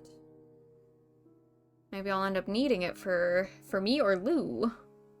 Bemiley steps back up to the guide's side, who still shrinks slightly beneath him. The guide narrows his eyes as Bemiley grows near. I love that they described the guide, as a cat, like a barn cat, because now that's all I'm seeing is, like, the barn cats that I've encountered that just are like, what are you doing? Don't touch me. Fret not. I will take proper care to lift you. This isn't the first time I've carried an injured traveling partner. He's I'll have to just hoist you carry off him my like a sack of shoulders since we've potatoes? Still got a ways to go. I ask that you don't make too much of a fuss about it. Oh, this is even better than Princess or Piggyback. He's gonna carry him like a sack of potatoes. I didn't even consider that option because I figured we wanted him to be looking forwards. The guide stares at him plainly. I'm hardly in a position to resist. You've taken away my ability to do anything but be dependent on you and your decisions. I am a little sorry about that, but also the roles are reversed now. Before, we were completely dependent on you and your decisions. Even though this path was only taken because I am not someone you care for rather than true pragmatism, it is a better mindset to have on these bridges than how you've acted thus far. Bemiley snorts out a sarcastic laugh. Thank you for your approval. He approves. He bends down and grabs the guide, lifting him over his shoulder. Bemiley is careful not to bump the guide's legs. He still winces in pain, clutching his staff tightly as he's jostled back and forth. However, the arrangement is quickly settled and Bemiley is ready to begin walking with the guide in tow. Lou again doesn't say anything, quietly surveying the situation. He seems far more nervous now that the option they laughed over is a reality. I must trust that his worries will not come to pass. Continue down this bridge. We cannot remain here any longer. I was gonna say, we've sat here talking for a hot minute. Bemiley gives him a nod and starts to walk across the soggy boards as the new head of the group. We walk along the bridges together in the stillness. The guide's occasional instruction of what paths to take is the only conversation that reverbs in the night. Our steps echo through the bridges, and I'm more acutely aware of just how many paths there are spread across the lake than ever. Even the voices of the lake are quiet, but it's no consolation, for in their place is the otherworldly squishing sounds of the prowlers contorting their aquatic forms across the boards. It's impossible to tell exactly where they're coming from. The sound seems to echo in every direction at once. All I know is that it's too close for comfort. I do my best to ignore the feeling, but the sounds still fill me with a constant, lingering dread. We cross a long path and come across a strange sight. It's a bridge which curves in and becomes more narrow in the middle than usual. I don't like that. I don't like that. Eyeing the dubious bridge warily, I grow nervous at the idea of getting that close to the edge. Bemilay's pace slows before coming to a stop directly in front of the foreign way. For once, he looks to the guide for this matter. The guide appraises the bridge, looking intensely down the path ahead. Normally, it would be possible to cross a narrow bridge if one is careful with how they step. We can't continue as we are. Our combined weight is too much. I'll carry him. Is that an option? Think about it. He... full-grown adult dude. Scrawny dude. Me... small... what? I assume I'm smaller in frame and stuff than... No, actually, we have it confirmed that I'm much smaller than him. Too bad they didn't draw the guy being carried. I wish they had. Okay, yeah. We know from the last playthrough I'm significantly smaller than him. Maybe I can carry the guide. It's like all those puzzles where it's like, oh, how do we get everyone across? And like, the two small people have to pair up. Is there another path? Spitballing ideas. I'm guessing. I'm sure I can get this. This is our path. Okay, I'm gonna save real quick. I'm running out of save slots. I'm realizing. That'll be fine. Bemilay's eyes widen at this explanation before gritting his teeth and speaking with a tone coated with suspicion. So, you knew from the start we'd reach a point where putting you down was the only option. It's not the only option. Just pass the angry barn cat to me. Alright? Let me get a turn carrying the guide. It's my turn. Mom said it's my turn with the guide. The guide's silence is confirmation enough for Bemilay. He scoffs derisively and then purposefully strides forward, planting his feet on the mouth of the narrowed bridge. Unfortunately, that plan isn't going to work. I may not look the part, but I'm quite light on my feet. If this is our path, then prepare to cross it with me. Bemilay, maybe not. Bemilay, maybe not. Bemilay? The guide still does not speak. He looks completely unfettered. Bemilay does not take kindly to the guide's dismissiveness. He lifts his boot for a second time, stretching out ahead of his body and threatening to move even further down the narrow way. Bemilay's bluffing. Even he isn't reckless enough to cross that bridge holding another person. But I can see why he'd go this far. The guide will not open up easily. I know without a doubt Bemilay will be careful and he won't waste this opportunity to find a better way for all of us. I need to do what I can to make certain the guide doesn't call his bluff. Please, you have to try to think of another way. There are so many branches. At least one other must be able to take us to the shore. I worry the worst will occur if this continues. The guide waits an agonizing moment more. There is another path. It is longer, however, and prowlers are a far more common sight. I don't like that. Just shake his hand and demand he ignore the bluff. Oof. Bemilay immediately lets out a bark of laughter. He's feeling awfully validated in his moment. In this moment, it seems the guide had intended to keep information from us, if he could get away with it. Thing is, though, we've already wasted so much time. I still vote I get the option to carry the guide because it makes sense. It makes sense in my brain. Then again, other choices I've made have made sense, and they've all led to death. So... we saw how me going with what makes sense worked in our last playthrough of this. I'll trust my gut instinct. I can do it. I can do it. I shake my head at the guide's warning. We can't allow him to move freely now. Not after learning that. You must carry him exactly. I'll princess carry him. I'll treat him right. Okay. I'm gonna save again, because I feel like... It will still be more manageable than this bridge. Or I carry him across the bridge. Lou doesn't speak. He simply allows the decisions to be made without his involvement. Despite the guide's initial opinion, he sighs. Go back a small ways. You will find a branch heading west. Take it. Oh, I don't get to carry him. With a satisfied grin, Bemele readjusts the guide on his shoulders and moves to be the head of the party again, leading the way back. Wait, shoulders plural? How is he carrying him? Is it sack of potatoes? Because I'd think that would just be shoulder. Actually, no. Potato sack doesn't make sense. Because it sounds like he can see ahead of us. Unless Bemele, every time we come to a crossroads, just like turns around and is like, "Ayo, look man, what way do we go?" And then turns back. Fireman carry? Maybe. That's probably what... Yeah, that makes the most sense, honestly. But I'm...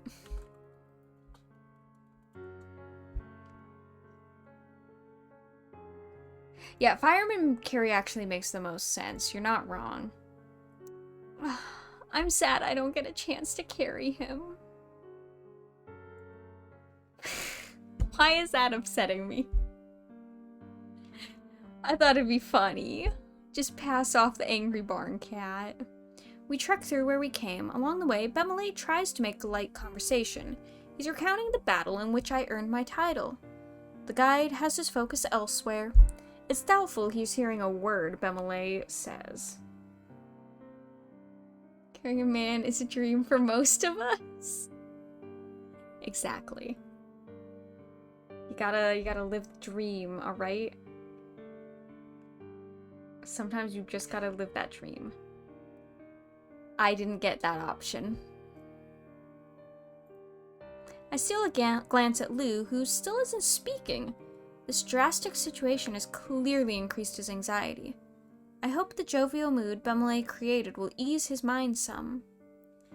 As he ends the story, he turns to me and smiles brightly. Because of Kika's status, she has the option to choose which missions to take rather than have to do whatever she is told. Despite that, she accepts each task assigned to her. Our entire village is awfully proud to have her. I'm getting hyped up. Oh, this is sweet. He's hyping me up. I smile lightly at the excessive praise Bemele is happy to put on me. You are always much too kind. Every guard does what's asked of them. I am no different from them, or you for that matter.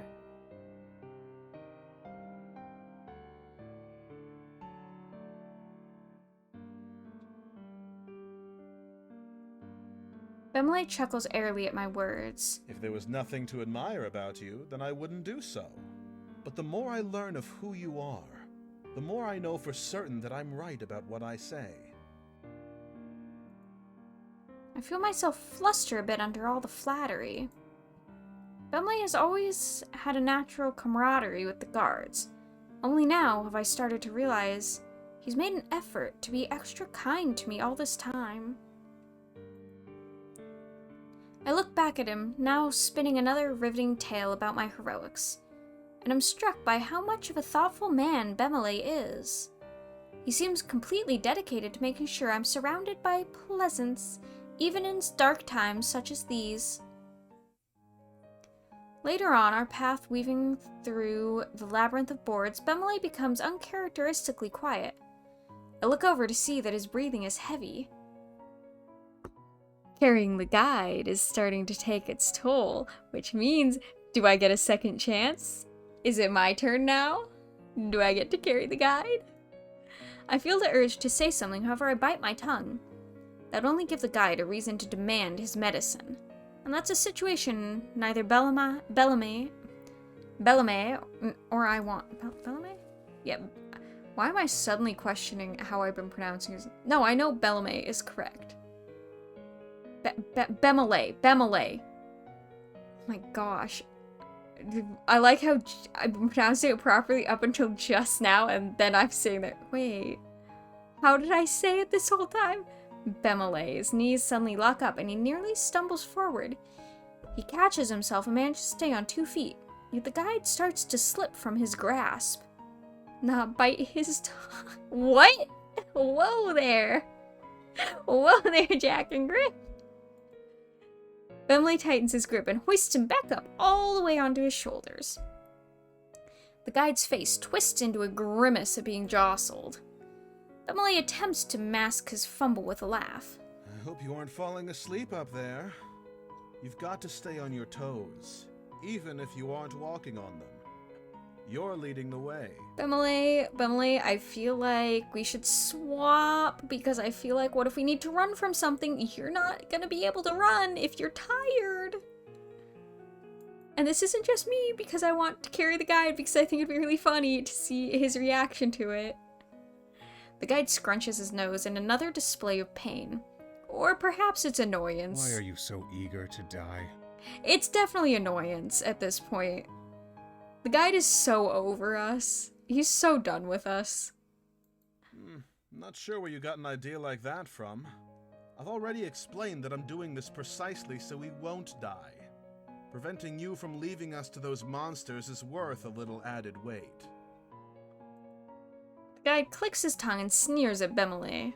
Letting me lead uninterrupted means there was a chance I could leave you behind, yes. However, that was a moderate risk compared to the enormous one you are taking right now by carrying another person. It is not you who benefited from this. Bemele quirks an eyebrow at the guide. The risk was lowered then. Good to have a confirmation on that. There's a lull in the conversation as the guide quiets. He adds one more thought, and I must assume he intends it to be his last contribution to the argument. A heroic end isn't something to strive for. It is a waste. Bemele shakes his head firmly. There have to be those who are willing to work for more than themselves. If there aren't, then it won't be possible to build something greater than just a single person. Yeah. I always believed that I had no choice but to look at the world like the guide. However, I begin to wonder if perhaps I don't. Pragmatism isn't the only method that holds worth. After that exchange, the mood darkens. There's a definite shift between Bemele and the guide. But before it can escalate further, that distinct clicking noise becomes eerily apparent.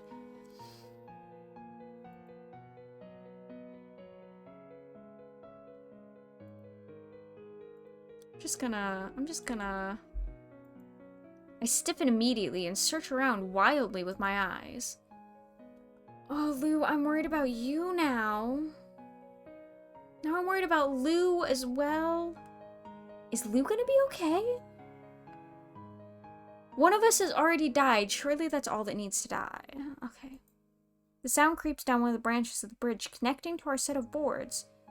Despite how tired he must feel, Bemele quickly hastily quickens his pace.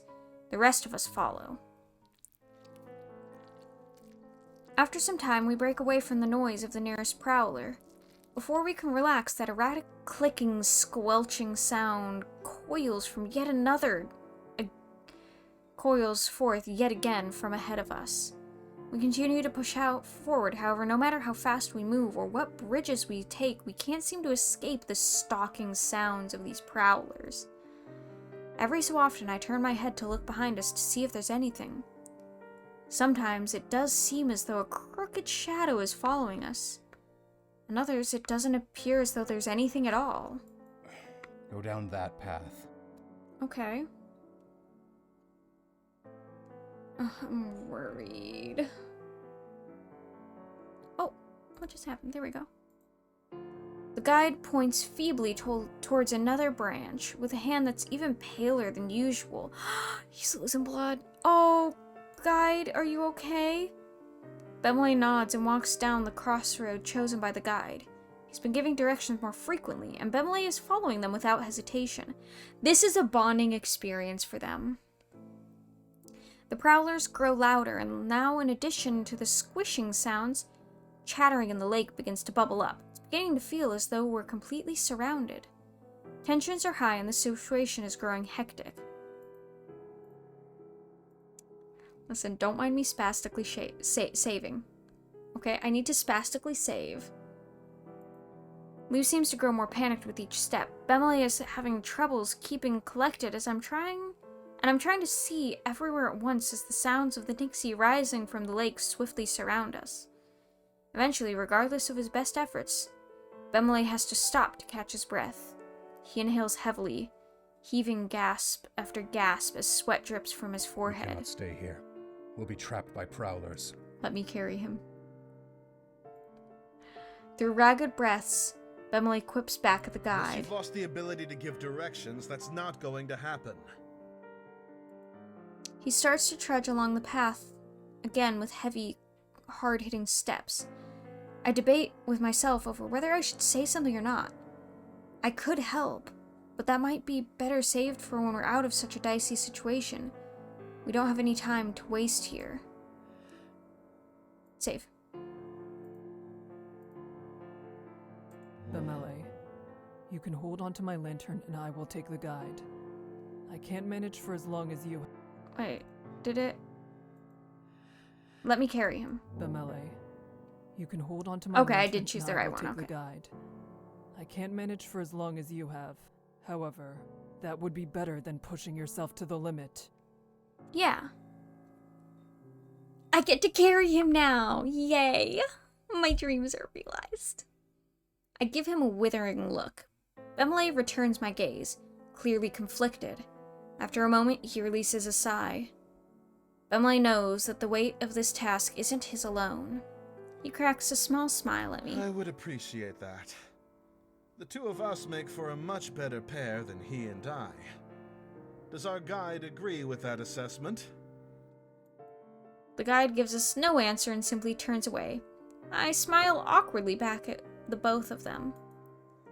Bemele places our injured lead down. I walk closer and offer my lantern to Bemele. He puts his hand over mine instead. It rests there, the top of a pile with my... Oh! And the lantern handle... Okay, the top of a pile with myself and the lantern handle underneath momentarily. His fingers are trembling. Oh! Woo! Exactly, Jack and Griff. I'm so happy that I found out that this is both a scary game and apparently a dating sim. It's so funny to me. I love it. After that brief gesture of affection, he takes the lantern with care. He then backs up with an encouraging grin on his face. I move to the guide and nod at I him. will help you now. The guide doesn't resist and makes no complaints over the switch. He accepts his fate as an inevitability. I pull on the man's lanky limbs to hoist him up onto my shoulders. Okay, yeah, it does sound like his fireman carry. The guide makes a few murmuring sounds of discomfort. That quickly passes as he settles again. I can see Bemele is already breathing easier now that the load has been taken off his back. We need to get out of here. Yep. There's no disagreement, with each of us being likewise eager to leave this place. There's still swarms of prowlers all over. The guide points an arm over my shoulder. Turn down that branch. Okay. Will do. We walk at a brisk pace down a new bridge. After what feels like an endless, creeping nightmare, the lake grows quiet again. We're finally left alone once more. Our group stops to breathe, still reeling from how close we came to the edge. As if to mock our attempts to feel calm, the light of the sun starts to peek through the mist. We're running out of time. It shakes me to think this coming light is the true reason we're freed from the prowlers. Yeah, that's not good.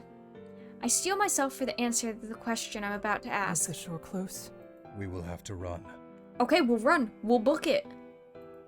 I swallow down my dry throat. The weight of the guide feels much more overwhelming now.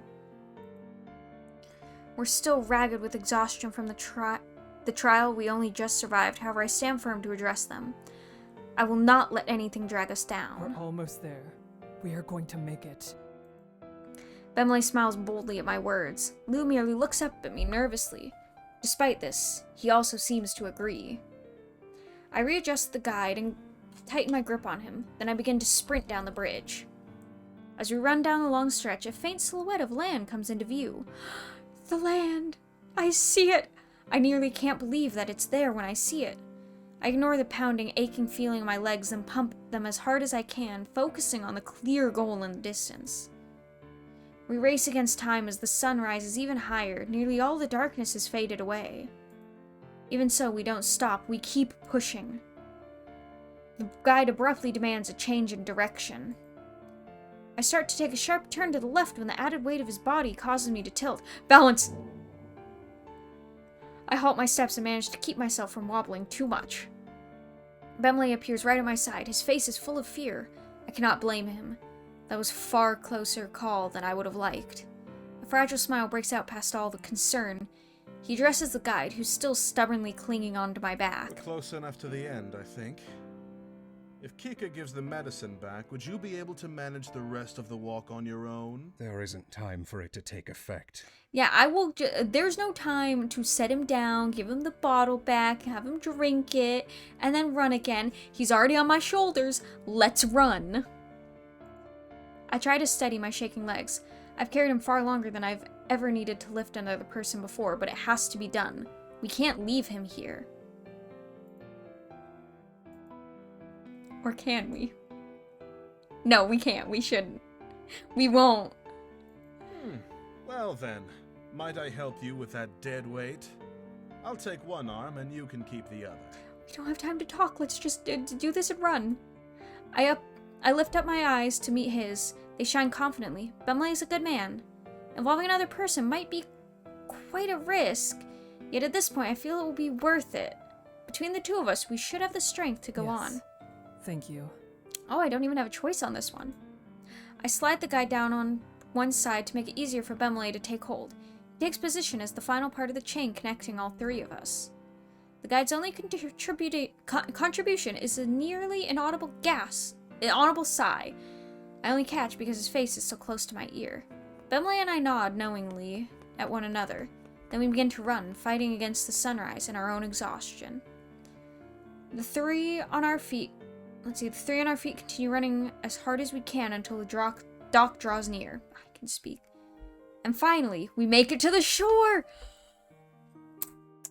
Yes! I nearly vault my body as far away from the shoreline as possible before completely collapsing onto the sand. The guide lets loose a deeply pained groan as he ends up being brought to the ground with me. He still takes the opportunity to gracelessly untangle himself from my hold. When I regain even the smallest modicum of strength, I dive my hand into one of my pouches and fetch the medicine we took from him. I offer the vial to the guide. He stares at it for a moment, and then at me. He silently accepts it. I look at him with my thoughts mixed. Should I apologize? Even if this part of the journey everyone was spared, the guide still suffered from our actions. While I ponder over what to do, the guide doesn't show the same lack of surety. He disregards my glances and downs the vial completely. His eyes slam closed. Anything said to him would be unwanted, regardless of what it was. That much is clear. Assuming he would prefer to finally have his own space returned, I push myself away. My joints creak, still burning from how much exertion they were forced to endure moments ago. The events that just unfolded flash before me. Suddenly, I feel myself being the one lifted. It's Bemley who holds me close to his chest. I hear him quietly sniffling above me. Oh, he's crying. Oh. That's so cute! I got the achievement loyalty. Become true partners.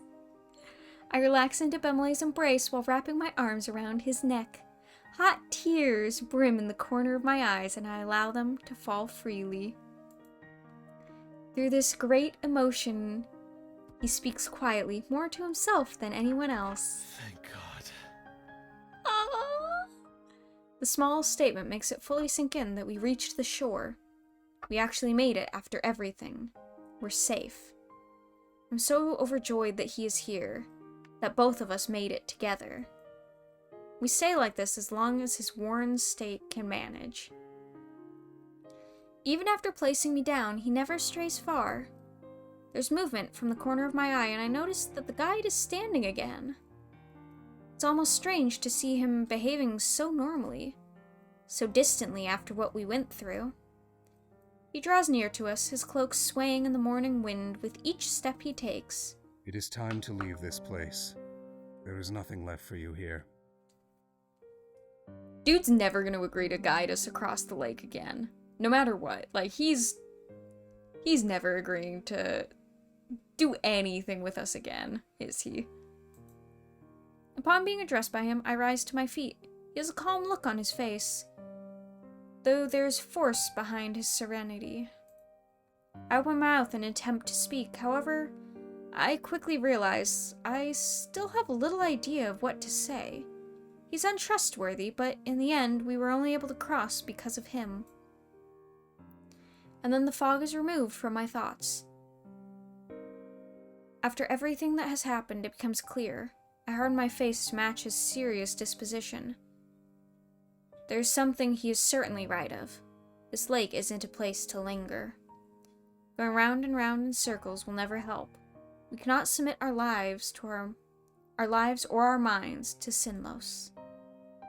What I must do, if I truly want to defend others, is keep them from coming here at all. When I return to my village, I intend to make that information acutely known to our elder. For that to happen, we must leave. I don't trust him either, alright? Listen, I don't trust this dude. But that doesn't mean I'm not gonna still try and see if I can romance him if he's an option. Just because I don't trust him doesn't mean I'm not gonna still try. Goodbye. His eyes narrow as he looks over me. I begin to feel uncomfortable under his scrutiny, but for a moment, I could swear I noticed him smiling slightly. However, it could easily be a trick of the morning sun. Bemele smirks lightly to himself, refusing to truly acknowledge the guide. I make no complaints. This is likely for the best. I then turn my gaze towards Lou, who seems more subdued, even a tinge melancholic. He catches my eyes on him and looks back. Lou opens his mouth, however no words come out, so he closes it again. The two of us stare each other down awkwardly. After another brief moment, he gives me a shaky smile. Goodbye. And, thank you. Of course, Lou. He backs away from me slowly at first, studying my face deeply one last time before turning around completely and darting into the forest. I feel so caught off guard by the action that by the time I recover, he's already gone. I recognize that he probably needs some time alone to process what happened. He's safe. He's alive. That's all that matters. Exactly. I regard the lake again. It's isolated and desolate, the mist still covering the surface like a suffocating rag. My thoughts darken as memories of Margaret come flooding in. Oh, Margaret!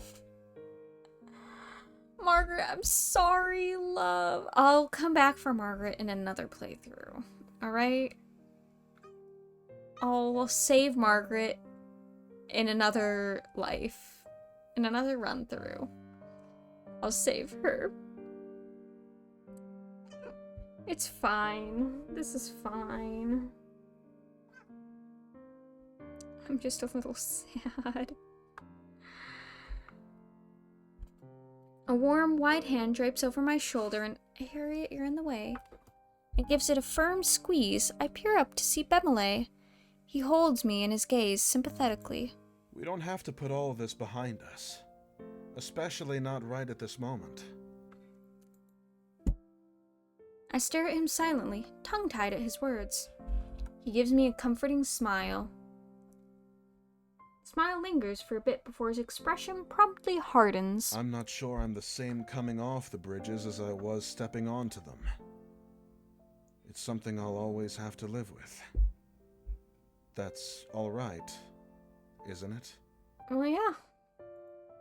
I stare at him tenderly. Yes, it is. This won't be the last time we face situations where lives are on the line. I understand that difficult decisions will need to be made. Still, I am not going to let anyone abandon someone else, if I can help it. I can always look for another way. Aww. After all, it's impossible that I could ever be the most logical person in the room. Someone else will stop too much recklessness from happening. Yeah. And then, occasionally, my focus on finding a solution to help all instead of accepting a painful reality will make a difference. I feel tears incoming and manage to smile for him, heartbroken and joyful. I think that's wonderful. And very much like you. Yeah.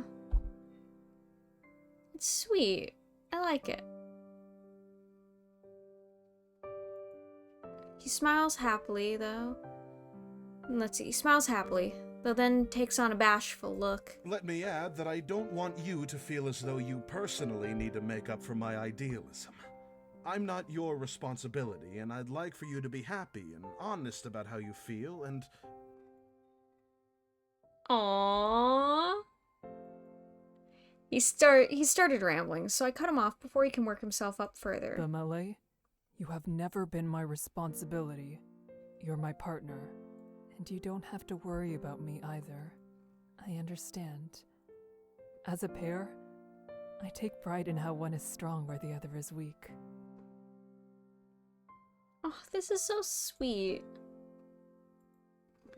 Bemele's eyes grow wet with tears of his own, and he grins ear to ear. Harriet, please get off my lap, love. Thank you.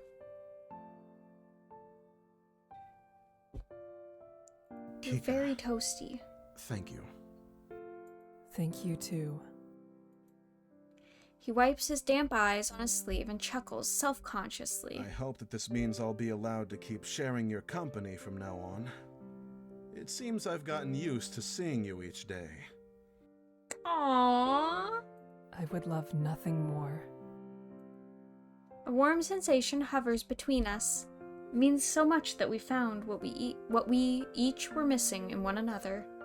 It truly is time for us to leave this place. Yeah, let's leave, please. Oh my gosh, it's been a time. Bemele stands a little taller. That is music to my ears. We turn around and walk away from the lake. Without looking back or stopping, I close my eyes and whisper beneath my breath, soft as a falling leaf, to all those left behind within the lake of Sinlos. Harriet, can you stop walking in front of the screen? I offer one last, reverent, parting word. Farewell.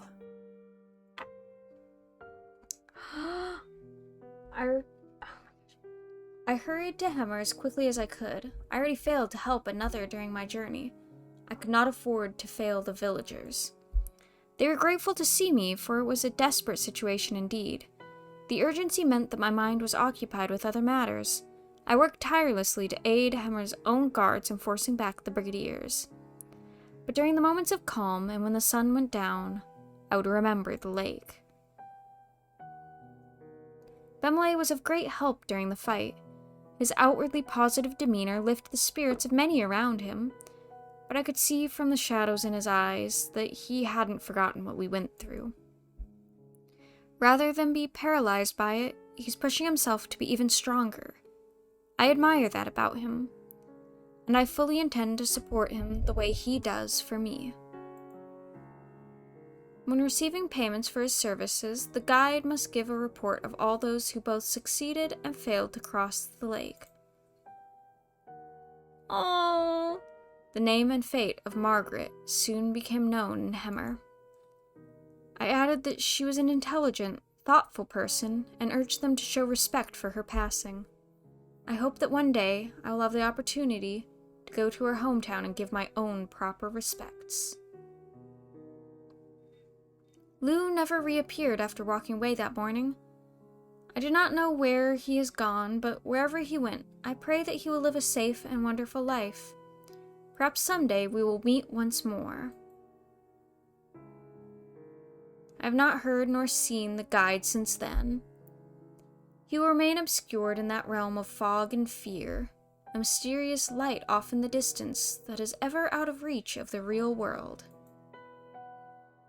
As the task in Hemmer comes to a close, I mentally prepare myself to return home. I'm all too aware that things can never be as they were. What I know for certainty is that my village elder must be told that no one is to cross Sinlos again. I've already told Hemmer leaders the same. Not a single more person should have to experience what we did. Its darkness will remain with me for the rest of my days. Though so much was lost, I believe that our lessons will keep others from suffering the same way, and, in the end, something will be gained.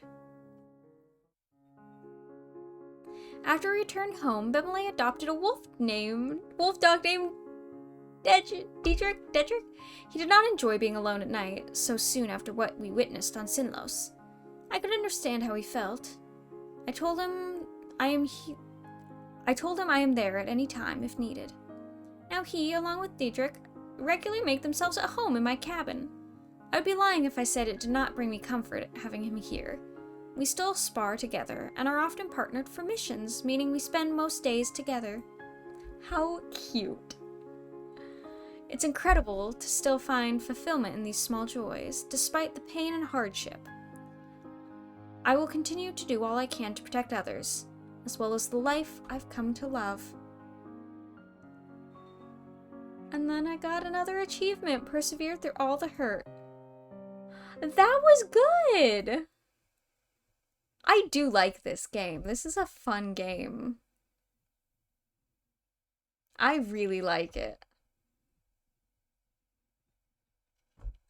I have so many of these little, like, visual novel. I have another visual novel one that's way scarier that maybe I'll have to try out again. I played it back when we just had the demo out, and then I got the updated version. It's called Tiny Bunny, I believe. But if I remember correctly, that one was that